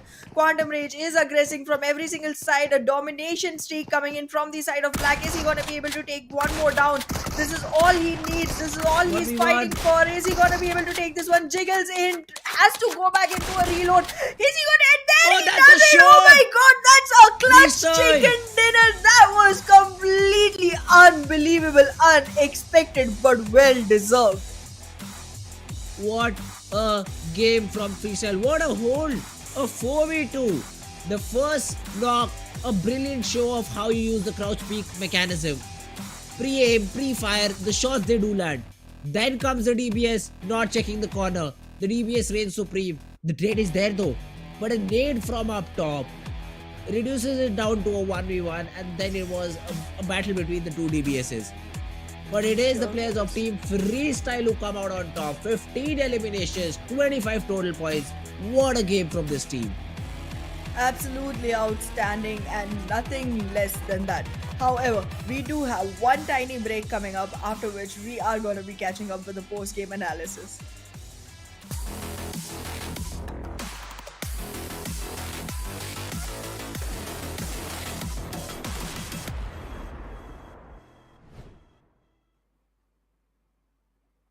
I'm speechless. That's the only thing I have to say. I am speechless. A fantastic way to secure your team a dinner. And that too in a clutch position. That too in a place where you were literally in the worst position of all the surviving teams. You had to fall back and go into a reload. And that miscalculation from the side of Quantum Rage just resulted into their elimination. And that was so well executed from the side of Freestylers. Oh, what a game. What a game from the side of Team Absolutely. Freestylers. And I think the MVP should be from their team as well, right? Let's have that official confirmation. I think it should be Freestylers' player. And it is It is drop drop shot. Yes, shot. I mean, why not, man? The final fight, the way he used the DBS, the way he used the weapon, the way he used the util, all with perfection. All with Absolutely. perfection. And 9 eliminations to his name overall. What a game this guy played. 1300 damage. That's just huge for a single player to achieve. Absolutely. And well, nonetheless, he did have 10 knocks to himself and a couple of assists to go along with it. Great play coming in from the side of drop shot. He did not drop his performance at all. He just shot all the way across the sky. That is true. That is true. Not at all. He did not drop his performance at all. Even in the final few seconds, I thought that nade would change everything. It did not. Freestyle still came out on top. And let's have a look at the other players that made an impact in the game as well. Because there were quite a few. There were quite a few. I8, I think, should have at least 1 or 2 players. We did see IQ getting a lot of frags to his name. And he should be there. There He he is. He is. is. 8 eliminations. Spark from Quantum Rage being the second person, 1,000 damage, more than 1,000 damage, but was just awarded with 6 eliminations. Bit unfortunate. Falak as well from I8 got 4 frags to his name. and then followed by another player from Team Freestyle, Malik, with 3 for his team. 28 minutes. All of these players had more than 27 minutes of survival. So again, top three teams. All of these teams have representation from players in terms of top players in the whole game. Absolutely. And well, I do wanted, I did want to see Quantum Rage go ahead and do something great, but that did not happen. So it was close, but it did not result in much. Even after a check-in, they weren't in the best places, so not gonna work out for them. But look at that. The match summary is completely ruled by I8 and freestylers. Oh, what a game by Freestyle. Obviously, Dropshot has to has the most damage and eliminations, but assists, it's Falak. It's Falak, I think, who comes out on. Oh, it's IQ. It's IQ who comes out on top. Followed by Black in terms of highest healing done. We have seen more than this. We've seen 100 more healing done than this. 500 is the number I'm looking forward to for any player to cross. But yeah, talking about how many points the other teams did get, because we know the team that came out on top, Freestylers, they had a lot of points to their name. 25 to be exact. It is I8 following them with 19. Then comes in Quantum Range with 15. These are the only teams that were able to get double digits. Leave double digits alone. These are the teams who were able to get more than 5 points in the whole game. Yup, they literally hogged on all of the eliminations that were possible. Like, look at that. They have literally 38 frags to themselves. The top three teams go ahead with 38 frags. That is what, more than one third of the lobby? It is 60, 68, 64 is the lobby size, right? Yeah, That's so more that's than more than half. Yeah, half. more than half Oh, of the that's lobby. Yeah. that's humongous. That's But no humongous. Just points distributed between three for teams. team negatives or team Hey, BABLU or 52 sometimes. esports and the grounders. Like the grounders, 3x and team BABLU so far look like one hit wonders who have done one great Yep. match but then not shown up to the other ones as well. But yeah, Yes. I do want to see consistency again. There needs to be a lot more work put in from a lot of teams. However, we do have a few top ones available to us. And talking about top ones, here are the top moments from the game we just saw. This was not the best possible spray with the DP, considering how stable of a weapon that is. But yeah, I mean, at the end of the day, if your team was able to do the job, that's just perfect. Magnus, a good hold from them in this particular compound. But overall, man, I saw a lot of rookie mistakes from all of these teams. Nades bouncing back on your cells. You're taking those solo fights. You're not engaging properly. Here, easily, QuickBot could have, GoGoBot could have tried to make it to the compound. Now, Black gets a free frag here as well. Drop shot in a 1v1. Here, all the odds were against the players of Team Quantum Range because it was all reduced to 1v1. And look at the pump that he made in the last frag that he won. Obviously, all worth it, all worth the way that they played. And a great and amazing game finally finishing off Freestyle. What position do they get after this victory is a question right now, which will be answered within a few seconds. So let's jump right into overall standings and let's see where Freestyle has positioned themselves. Because I think top 5 is at least reachable from all of these particular positions that were played. I think 20, even if they had 22 points, 25 in this particular game makes it 47. Oh, a little bit lower. 53 points is total what they have. Fifth position, not bad at all in terms of a comeback that they've made. The comeback has come from Quantum Rage. They were all the way on the second page, 12th or Oh 13th yeah, ranking, if yep. I'm not wrong. And they've hopped themselves back up onto the first page and placed themselves in the top 10 teams. Like sixth position. Great. Well done. But Oh, yeah, even HellRaisers has a good had a good game. 5 points, huge. okay. They had 9 points. They got 5 from this game. That's Yes. that's They great do have improvement. double I mean, digits now, for once. yeah, they do have double digits, and my expectations went a bit up from HellRaisers. From 25, I'd say they get 35 points from overall 25 games. Is what I think from HellRaisers. Is it your math or your logic that makes you utter such Dislikable, things? Oh, I know, I know. I know. I'm likable, no problem, I didn't Hana. say I you're know. The likable. I just audiences. said that You is it did. your math You did or in your a different way. logic that No, you makes did you say it under in a this? different way. Nah, 35 points. But yeah, 35 points is what my prediction is for the players of HellRaisers. I hope they do better than that, and they prove me wrong in the next game of Miramar, which is about to come. They get a chicken. No one would be happier than me. But Maybe this if one. negatives also perform better, I'd be a bit happy because 0 points is something I don't expect from them. But yeah, let's see. Let's see. Hey, The map of no, but Miramar, how does it go? your prediction was so on point. You said they will get 35-point chicken dinner. Very close. No proof you have of this. So You I know will it's not on live say stream. it, I can literally go back and see. but you cannot prove it in front of the audience, right? So, I win. I get that point. Again, is it your math or your logic? Anyways, Miramar is the map we're gonna be walking into. A little post the timing that shows up there. Actually, no, a little on time, to be very honest. I Uh huh. keep forgetting that we are on a different time zone than the place we are Yep. streaming it at. So yes, Miramar coming up right next. It's gonna be a big one. One more time. The third time we're gonna see Miramar again.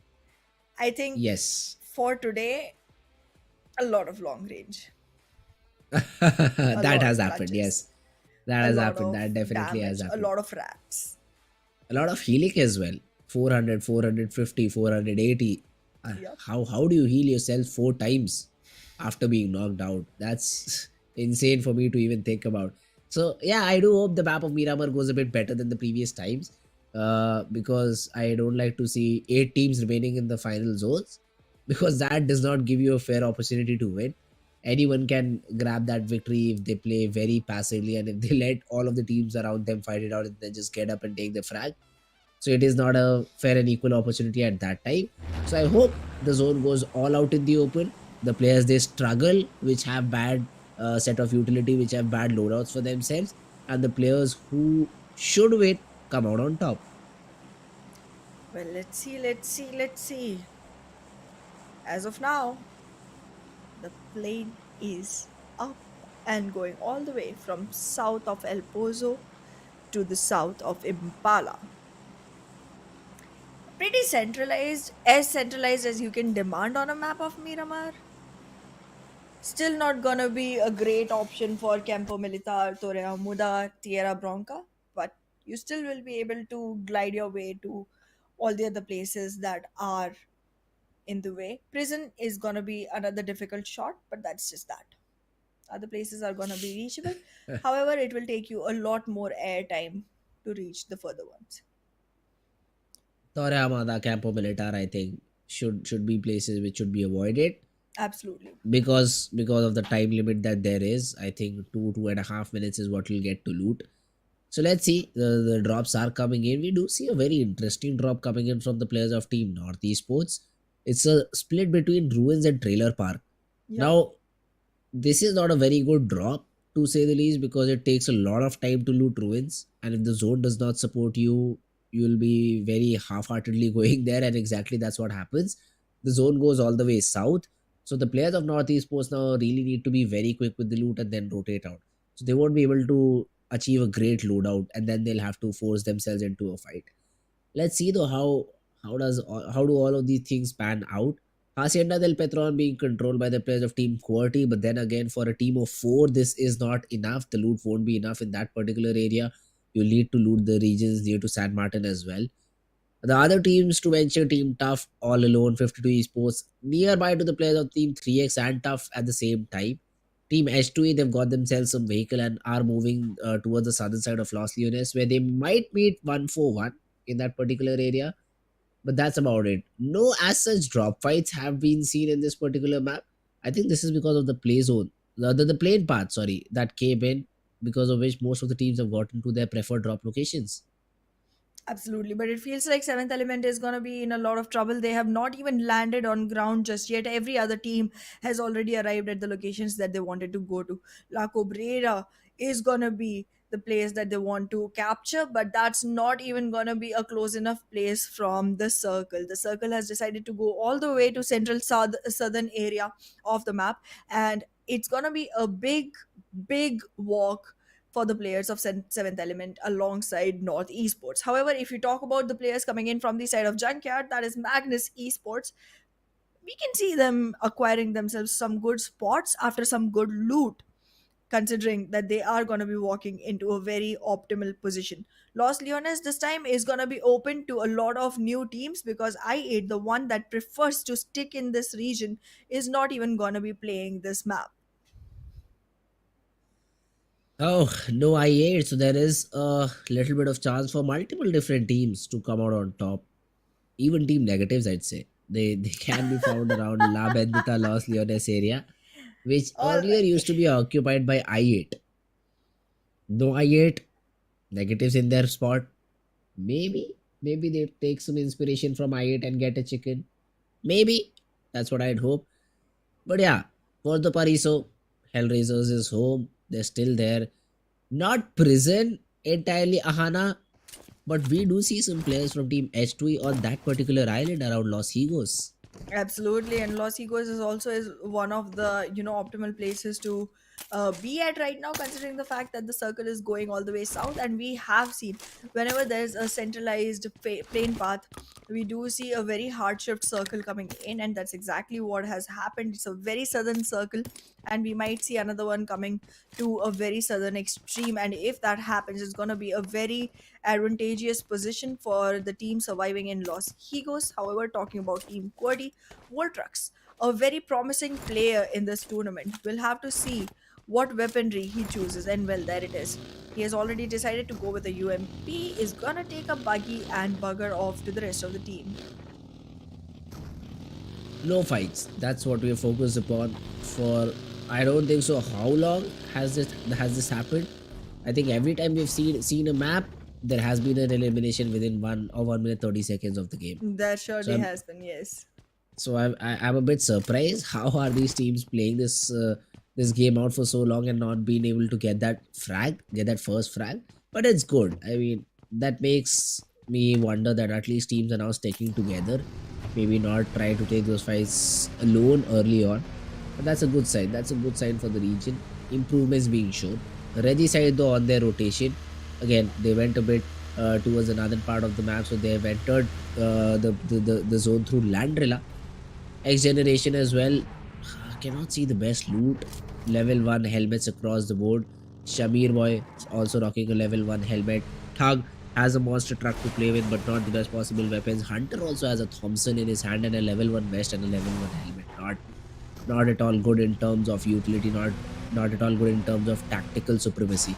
So X generation really need to find themselves a good compound at least to loot, or maybe force a fight with a good opponent which they have which they think has good loot, and maybe win the fight out and then take the loot for themselves.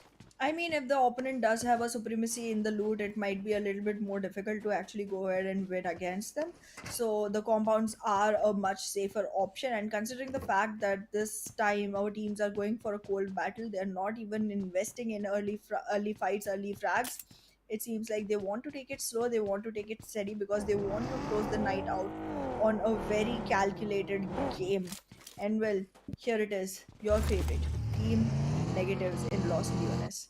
A big city all to their perusal, all to their disposal. Let's see how much they are able to acquire from here, because so far it doesn't even seem like they have acquired themselves level 3 vests and helmets. Let Hellraisers, on alone the level other 3 hand, helmets has and done. vest, they don't have even basic loot for themselves. They do Yeah. not have good utility. Not sure how you don't get loot in a tier 1 city, but that's just team negatives for you guys. That's just team negatives. Hellraisers though, Nobix waiting for his teammate to come and pick him up, and then they'll start their rotation. 400, approximately 400 odd meters out, shouldn't be a problem with the vehicle that they have. Drawlin with a buggy around the region of Los Leones. This is where we saw the players of Team Negatives the last time. Let's see if they do engage into a fight, or do they do it with the players of Team Freestyle. Well, well. Team 3X is also surviving very close by. Let's see if they are able to again go ahead and flutter their flags. The last map, again Miramar, the one that they captured last time. Let's see, is it gonna be a rewritten history or are they gonna just trail behind after that simulate wonder? Seventh element, Divine, one of the very promising players that we have seen. But yes, with that car, looking fancy, very fancy. what what happens to you in the middle of these games where you just go all complete me types? What happens to you? I don't know. I'm a But yeah, fun keeping things person. interesting, huh? Keeping things interesting. Exactly, you are. And now Magnus Esports though, they want to have some fun as well. They've got a knock, they've confirmed it as well. So 3x again. The last time they were able to do it on the final map of the day, but this time it doesn't look to be the same thing because Cairo has been taken care of, and Magnus they're interested to take this fight. Well, it is a fight they are gonna be investing in, but this is not one that is gonna result in a lot yet. Cairo has already been eliminated. There is loss on the side of 3x, and again, if they do not survive with more than two players, they have zero shots. They need to have at least basically they need to lose no more players. They're already at the worst. This was their cap. This is all they could afford to lose. But look at that, Magnus. Three players are always already investing into this fight. Zabir has been knocked down, but Zen is on his way towards the team. It's gonna be a long shot for him to actually make it in, but if they are charged in towards, Zen will be able to provide a long range support. Oh Oh, god, what a the nade! nades. The nades provide a long range support. Oh Oh, god, what a the nade! nades. The nades are just gonna draw in onto the ground. This does not seem like a fight that Magnus is prepared to win because that is just gonna be another shutdown coming in. Zen is gonna survive just to make sure that the team still has a shot at the game through survival, through the ratting, but that is all they are gonna be able to afford. Or is Zen going in for a clutch? Because this does not seem like he is holding back or trying to just survive. He is trying to take the frags that are essential for his Oh, team. Kobe! Goodness. Yes, that is That's Kobe. That's a nade right on top of your head. I don't know how Kobe. Zabaf calculated it, but Hmm. with sheer perfection, he gets that frag and 3x. They lost a player, but they've successfully defended against that attack. Absolutely. Team Magnus gets shut down in the beginning of the game itself with one elimination point to themselves and no position points whatsoever. 3x. Again, coming towards the last map, specifically if it's Miramar, they do show up and they do show up well. Let's see if it is going to result into another chicken for them because so far they have been nothing but a disappointment. Talking about X Generation, very quick to lose health, very quick to lose players. Are you gonna be able to survive this one? The last match wasn't a very great one either. They did aggress way too early, were left with only one player surviving for the whole team. This time it's gonna be two. And well, we just have to see for how long. Oh, Hunter, though, he is in a bit of trouble and he is Hassan. Great nade onto Hunter. He gets taken down. It's all down to X Generation's Psycho. We did see. Are we seeing the same X Generation from yesterday? That was a different team, right? Shamir yep, was fragging, Thug was supporting, Hunter was supporting, Psycho was perfectly playing. But today, I don't know what just happened to Team X Generation. But this is how you this is I guess the insurance policy that we were talking about. You don't have a good day, but you had a phenomenal day number one, so it all gets compensated at the end of the day. So absolutely. They're still this pretty is well established on the leaderboard. But then talking about Team BABLU, are they gonna be making their way back up, or is Reggie's side gonna be one that completely destroys them? oh, that's true too. We'll have to wait and watch for that to see. But Team Bablu right now, they're rotating. This is stage number 3, so they don't have a lot of problem. They do have a lot of real estate to explore as well. Mithi has been spotted down by reviews. They know that there's a player in that particular compound. There might be a complete team as well, so they're taking the precautions right now.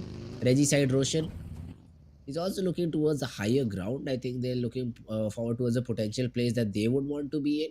That's a good place as well. I mean, the higher the better in the map of Miramar. It will give you a lot of vantage points to shoot upon on your opponents. Like this one, seventh element, they've been pinned down. Reggie side, they're taking some shots.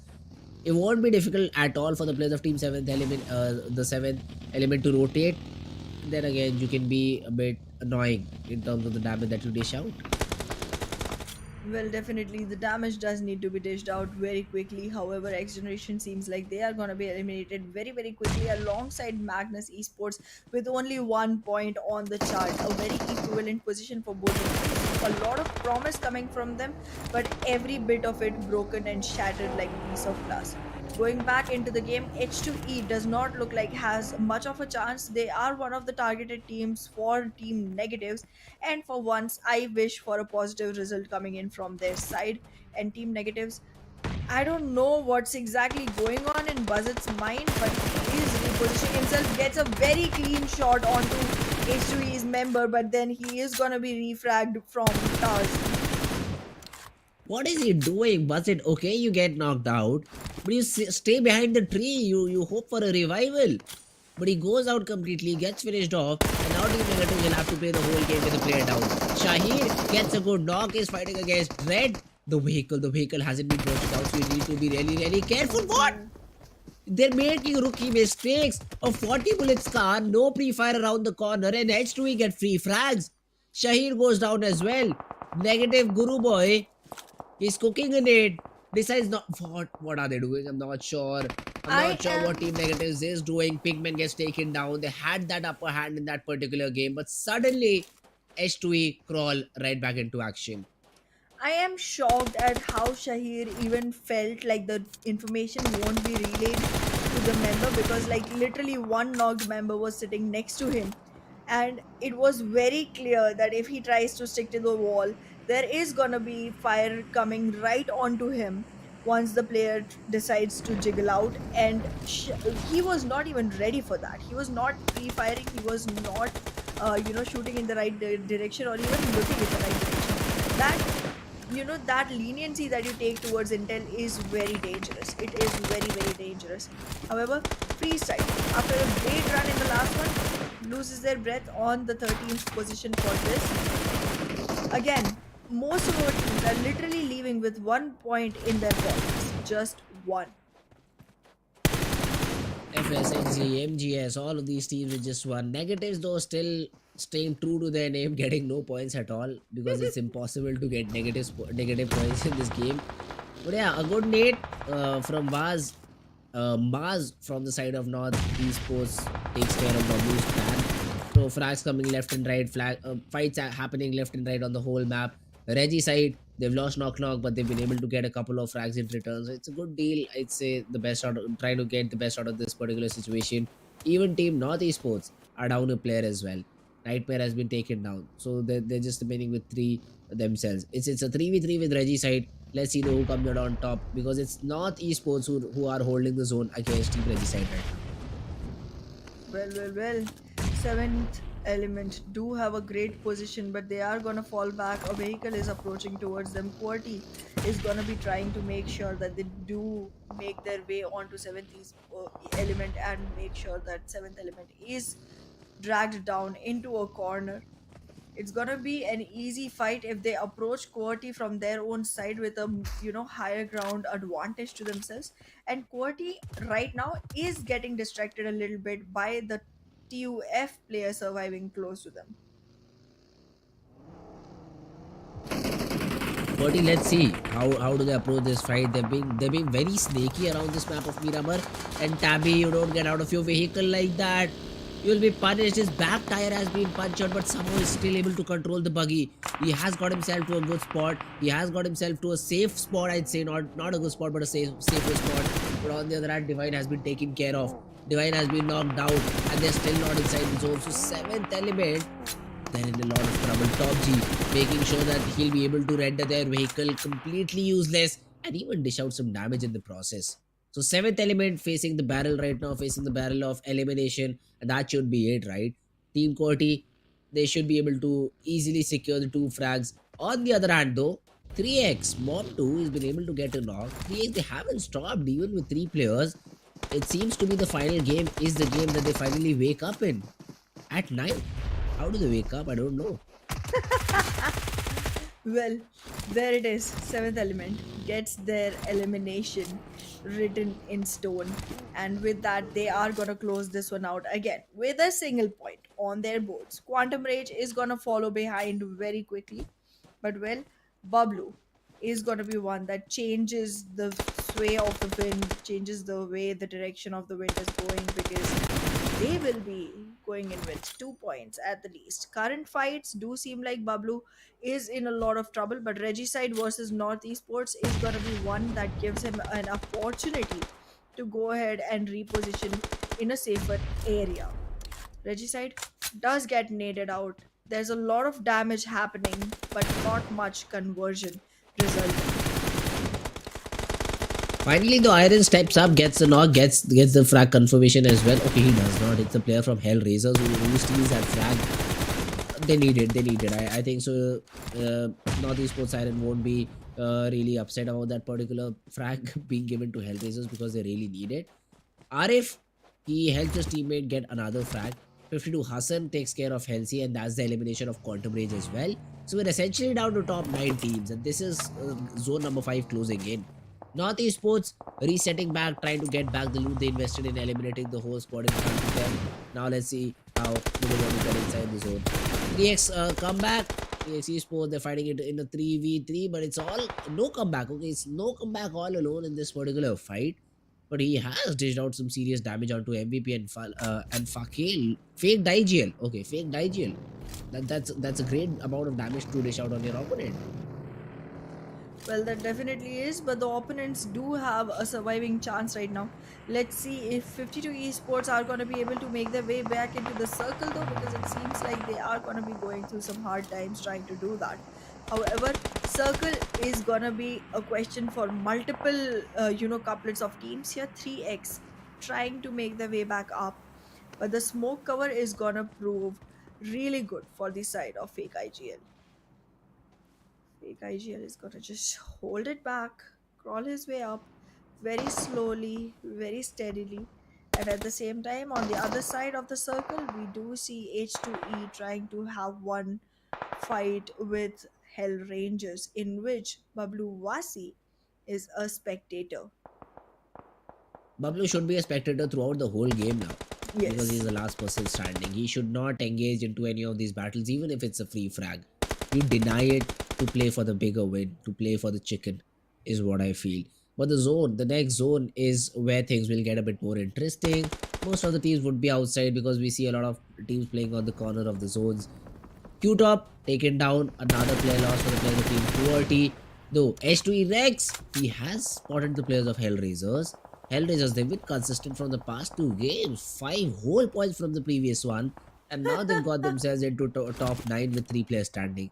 That not 3, 4 players standing. My God, that's a great stance for the players of Team HellRaisers.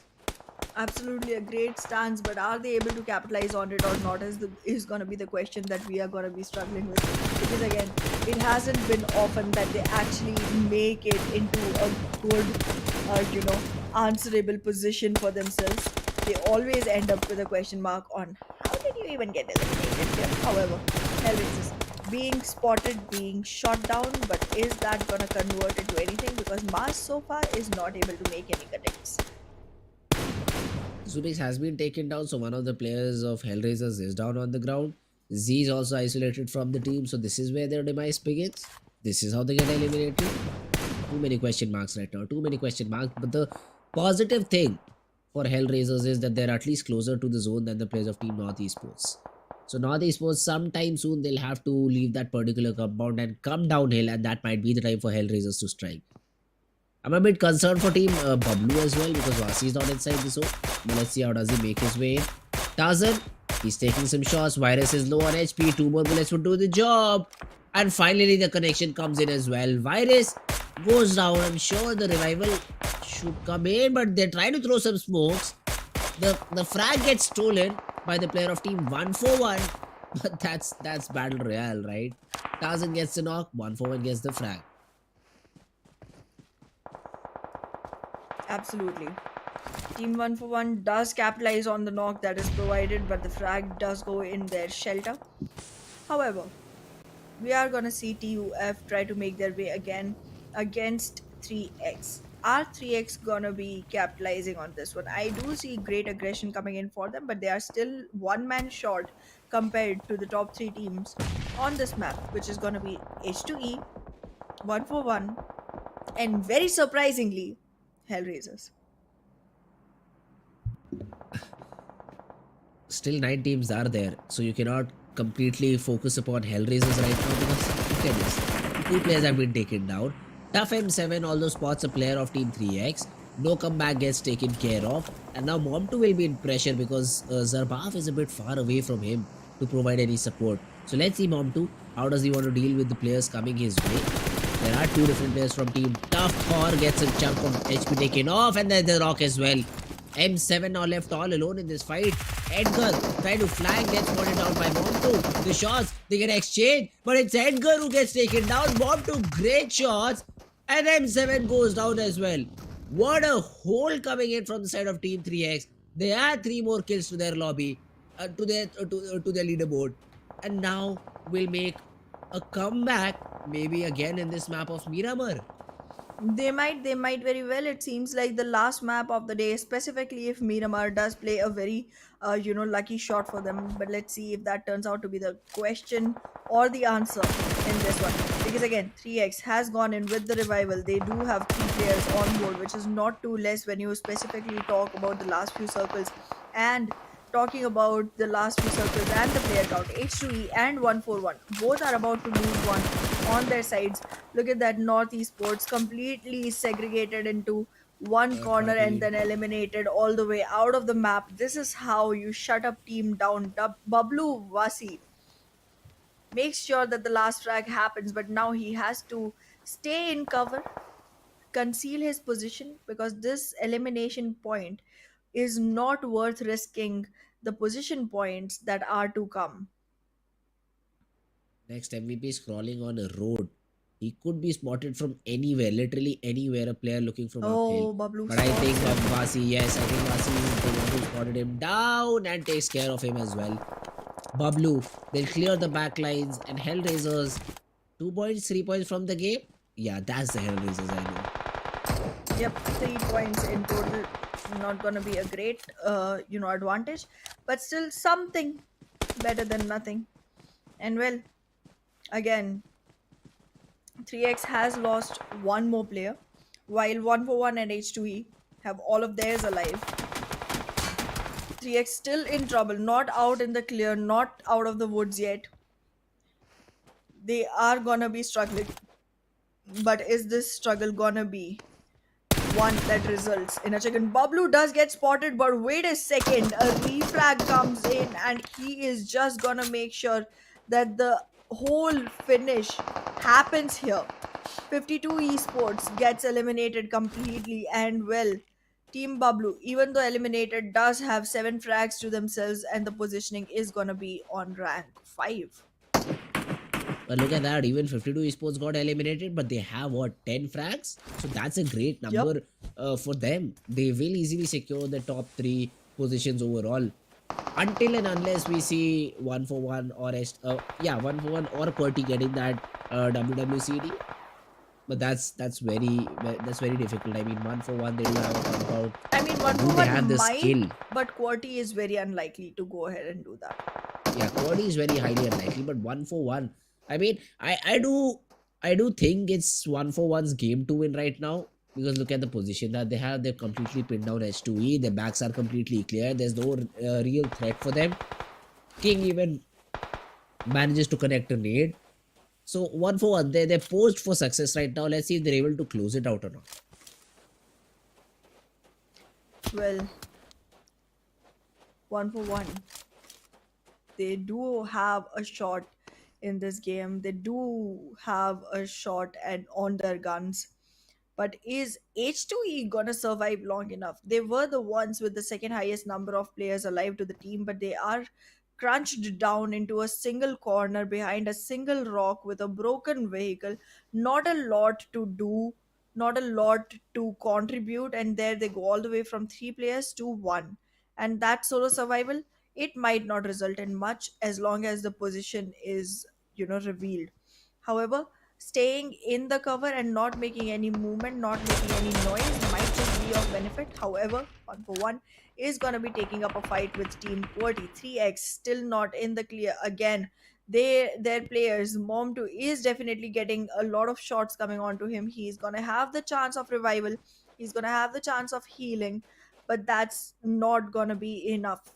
I do like the positioning for the side of 3x, though. They have the altitude advantage. If they go in for a third party, they might very well be able to secure a couple of players from the side of 1 for 1 and turn it into a 2v2 instead of a 4v2, and that might just result into a great game coming in for their side. But again, this is a very high hope gameplay that I'm talking about. They have delivered great yesterday, but today doesn't seem like a similar day, so let's see. No comeback gets spotted down. Good shots coming in from Assad, but yeah, he'll be taken care of by the play zone. The revival is going to come in because no one can now reach the height that Team 3x has. But the question is, how do they survive? The next 5 seconds, the zone is going to shrink in even more, not towards the center, and I cannot see any teams that are positioned in there. So 1 for 1, really need to be careful of stuff like this happening. Mythic gets taken down, and Voltrax is the person who gets that frag, and they do have a range that will cover them from the place of Team 3x as well. Oh, that's great. That's great coming in for the side of Team QWERTY. What a good position that they have. 3x slowly and steadily trying to make their way towards the center. And they've got themselves in a good position from where they can third party the players of Team 1 for 1. They not expect the players of Team 3x in this position. Janaza gets taken care of as well. What is happening? Well, Team QWERTY, 3x is they're trying taking to. players down one by one. And now it's all down to the remaining two, JD and King. Absolutely, and they are already invested in their fight with QWERTY while 3x is closing in on them constantly. JD is watching the right direction, is gonna have a complete idea of Momdu's presence, but Momdu does have backup available that is not distracted at all, because Team QWERTY, even though they are aware of 1 for 1's position, they are not aware of 3x's at all. King trying to launch a nade, falls back onto the gun. Let's see if his cover is right, if his choice is right, but this one single compound, is it going to be enough? They have to get out of it sooner or later because they do not have the circle advantage into the compound, and the damage dealt by the play zone itself is gonna take King down. So Both is of it them go gonna down. take 1 for 1 King as well? 1 for 1 complete team getting eliminated, and there Chief is gonna be able to spot Momdu, but does not deal any damage. And there he goes, Ooh, dishing out some finally. and And that's a here it knock. is, 3x, two players, both knocked, fighting the play zone and the team at the same time. The position advantage completely in the side of QWERTY. They Oh, are there's going an to be able MG. to make this one possible. Momtu comes out of the smoke, takes one down, but then that is not going to stay for long. Those shots did not result in much. And well, the chicken dinner falls right into the hands of QWERTY. Finally, after a long, long shot, they do manage it. Oh, that's what you were looking for, right? That Yeah, is what this team was looking for. But I'd say I'm more impressed than the players of Team 3x. that's true. Yes, no chicken for them. But then again, they follow what they did yesterday. They leave an impact in the final game, and they're making sure that they have good enough points to stay on the first chart. That's what they made sure with this game as well. Yes, they were not able to get the chicken, but at the end of the day, QWERTY is the team that comes out on top, gets that chicken. Not a lot of points, just 18 on the board, but this definitely should help them get away from this ninth position and jump a few points on the board. Absolutely, and that jump is gonna be a leap of start, a leap of comeback. They are gonna have to capitalize on it in the coming days. But for today, this was the last match, and it has shuffled the leaderboard quite a bit. I do wanna see how 3x has been able to manage their position now, because they were trailing a little bit far behind, considering that the other teams did make a lot of impact. However, we will take a look at all of that right in a few seconds. We're just gonna go on a short little break before that.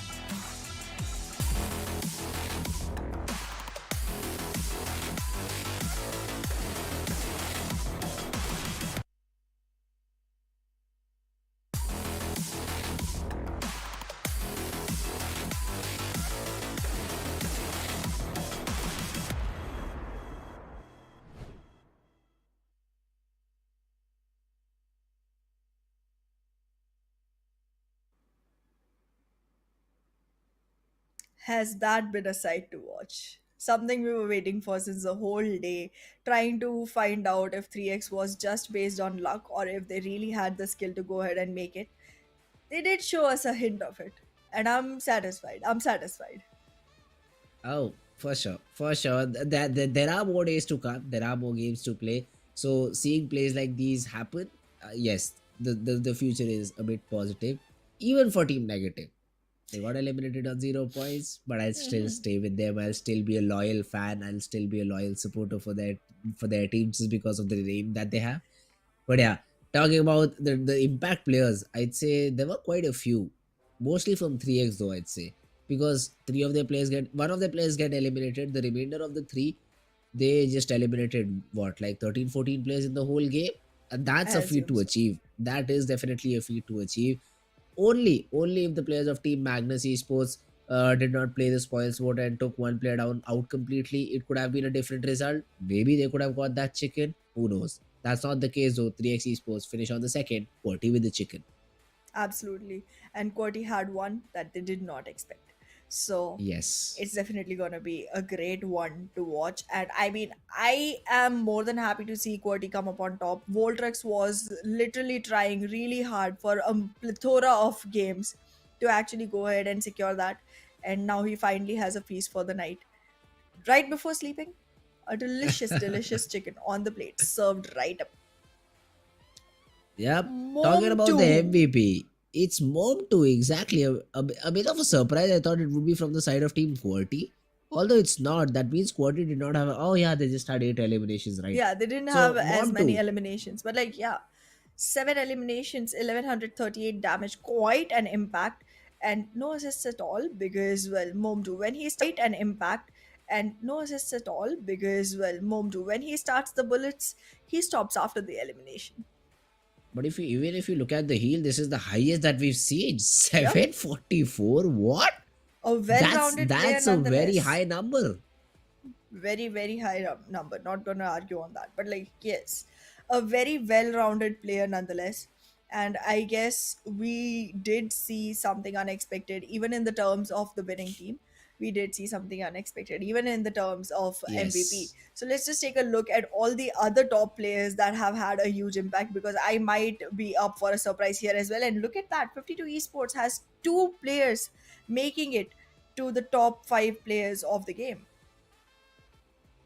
Mom 2 definitely deserves to be here. Voltrax following up from Team QWERTY. 8 out of 5 eliminations were taken by Voltrax. So essentially, not the team effort, but a solo player's effort. Great job done by Voltrax though. Hassan from 52 Esports as well, making an impact. That was about it. Talking about the match summary, we have Oof. Mom 2 for the most part, highest elimination. Highest damage done though has been achieved from 52 Esports' Hassan. 1227. Absolutely. And well, I do see a great impact coming in from his side, but it did not result in much for the team because, again, the team could not make it far up. However, 3x does rule this whole area as well. Mumdu for two of the spots, and then highest assists go to Miracle. We did see Miracle rule very dominantly yesterday. Hoping to see Miracle and Mom 2 combo come in for a really good one tomorrow as well. However, for now, let's just take a look at what all positions our teams have acquired in this match. There it is, Team QWERTY with the chicken, 3x right behind them, only 1 point difference, to be very honest. But then after that, it's just huge deductions. H2E 12, 141, 11, 52 esports 10. I'd say good number of points for all of these teams to stay in the middle stages of the leaderboard. I mean, for all of these teams, one game with the chicken, one game with 20 plus points is what they need to finish off on podium and then play the bonus match. So yeah, great job done here. Most of the teams we expected to show up have shown up in this particular game, but but QWERTY came out of nowhere is what I'll have to say. QWERTY was not Absolutely. expected at all, but they came out, they played good, and they are the winners of this particular game. BABLU with 7, Northeast Sports with 4, Regicide with only 2 points. A team on 8th position has 2. What about the rest of them? HellRaisers did one more than expected, 2 points to their name as well. Team Tough, Rage, Quantum Range, Seventh Element, Freestyle, XGeneration, Magnus Esports, all with one. And let's go Team Negatives with none. Absolutely. We're literally seeing all the top five teams, actually top six, all the top six teams Oh, yes. literally have 1 point each on this one. Yeah. And Egon XI8 did not even play this one, so they can be, refuted for that. But like, yeah, five out of top six players, all the teams are literally on 1 point. This is unexpected. But then the other thing that was very unexpected was the way this game went. Let's just take a look at the highlights and find out how amazing everything was. It was definitely amazing. I mean, when top teams get eliminated, it's always good to see because the buffer that they created gets shortened. Some moments came here and there which gave me some clues that we might not be seeing tier 1 team, but instead tier 3 players with them. But that is that happens sometimes. Sometimes you zone out at the worst possible time and you don't take in calculation, you don't take that particular player seriously. Bad things do happen and you get taken down because of it. But yeah, this final fight, I mean, all props to Team QWERTY. First, they forced the two players of Team 141 to come out and open that, then they take them out completely.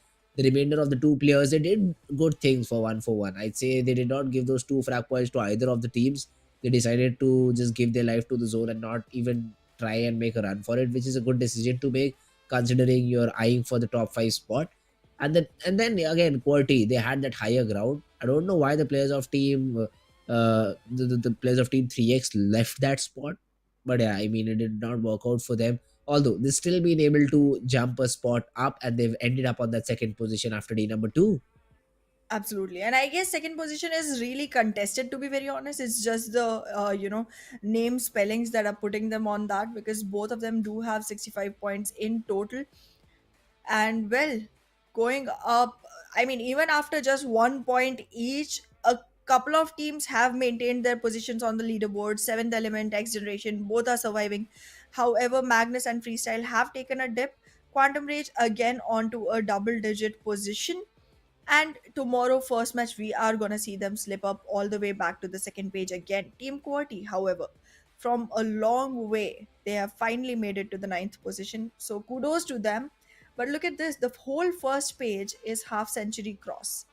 Once we walk into the second page, we are still gonna see a few teams that have not even hit 20. This is Negatives. no, no, no, no. Team Negatives is already above 20. Team HellRaisers is one that was on, I guess, 14, and they got probably 5 points on this one, so they are in 19, if I'm not wrong. But yeah, Are HellRaisers you? is the only one that may not Oh, have okay. made it across the 20 line. Other teams have made more than 20, if I'm not wrong. If I'm I not wrong. I think negatives is exactly on 20. We'll get that confirmation, We but will soon, because yeah. they had like both of the previous games ending with 0 points, that did not look good at all, but that's what they had. I think after some time, after one or two more games, we even might see Hellraisers going past them, because slowly and steadily Hellraisers are getting 1 or 2 points from every game. Well, yes, And they are on the other hand, surviving way longer now. They are uh-huh, surviving way longer, but it's not looking like they're doing much with that survival, because once you enter the late game, you know that a lot of teams are running at man count disadvantage. You can capitalize on them. You just have to be very informed in deciding which fights to pick and which to walk off from. And that's just something I'm not okay, seeing in the gameplay of Hellraisers, because once you know, see, after having played 8 matches, uh-huh, somewhere even you know where you stand. And like that is For Hellraisers, I feel like everyone knows where they stand. So true. once That you is true. reach that ditch, you should just use your brain and be like, you know what? Let me just decide which fights to take, which ones to draw back from, wait for a couple of players to be taken down, and then invest into that fight. Just survive as long as you can, and then take the fights which have your name written all over it. However, yes, as expected, Hellraisers is the only one without 20 points on their board. And negatives is exactly 20. Yep. And now Hellraisers are just 4 points away from meeting Team Negatives. Oh, what a competition. I mean, just 4 points away from meeting Team Negatives. Oh, what a competition. I mean, there is competition on the top side of the leaderboard as well. However, But, negatives does have lesser elimination points though. oh, okay. Okay. The least overall, I think 13 just Yep. to their name. Free 4 players standing on the ground. Maybe. Maybe just 4 points looking to be accumulated by a different team could be set for both the teams on the bottom of the leaderboard, negatives and HellRaisers. But yeah, man, at least HellRaisers is getting some points. Negatives, they got one good game, they got one decent game, and that is what they're rocking on the back of it. 20 points from the past 2 games. They've got no points at all. They really need to buck up. They really need to buck up. Otherwise, they'll even beat HellRaisers in terms of points, in terms of lowest points, I'd say. Well, I mean, sticking to their name, they have the right to. However, I Okay, yeah, do they do. think I got really disappointed by the performance coming in from the side of Regicide. They do survive really long in a lot of games, but they are not securing good enough points for themselves. They are not utilizing the time they have on their hands to pick off players that can result in a better advantageous position overall. And it's a very dicey situation with them. Some games you will see them go all the way to top 2, and then some games you will just see them get eliminated on the, on the moment when they touch the ground itself. So it's just very dicey with them. They do need to buck up a little. And I mean, it has been dicey with 3x as well, but look at that, they compensate for the whole day in one single map. I mean, if they were to continue Yes, that performance all across the maps, that nobody would even mhm, have the shot to touch them. that is true. That is true. But this is where this game comes in, right? There are other teams that are here to play as well. There are 19 more teams, which will make sure that it doesn't happen. So I'd really want the other teams to step up as well. Some teams, Magnus Esports, they show themselves good in a few games, but then surprisingly do not play consistently. Teams like those is what I like from them is to step up, to show consistent games. I'm not asking you to get 2, 3 chicken dinners in a game. What I expect is top 5 performance, top 5 finishes from each and every game. That's not a hard ask for a team that can consistently play. Even I had a bad day today. But one game where they popped off that map of Erangel, where even the zone betrayed them, but still they were able to get those 14 frags and get that third position. It's not bad at all. They ended out with 61 points. They ended on I think third or fourth position. So I it as well. I mean, they not the best possible day, but they had that insurance policy. They showed up in a game and they're still in the game. They're still in the race. So I want performances like this a bit more from the other teams as well. And I do hope day number 3 gets a bit more exciting because of it. Absolutely. And well, to stay updated with all the things that are cooking up in PMPL Pakistan, do make sure that you follow all of our handles. Make sure our social media is in your books with the notifications on, because you want to be staying updated with all of this. You can see already we have very few Yes. teams that have secured themselves double chickens. There's a lot of new Mhm. names still popping up. So there's constant, additions of newer teams that you can look out for, newer players you can look out for, and the whole game is developing every single day. So there's nothing to miss out on, and that's why you don't want to be one that does not get every single update. Make sure you're on all of our channels, and make sure you're here tomorrow for us again, because we are Yes. more than excited for whatever is to come tomorrow. But today's day was a miraculous one, Uh but huh. it has to come to an end.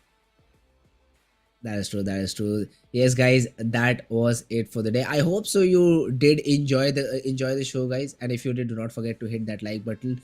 Meet you tomorrow, as Ahana said, with day number 3. Stay tuned. We will be right back tomorrow with the same action.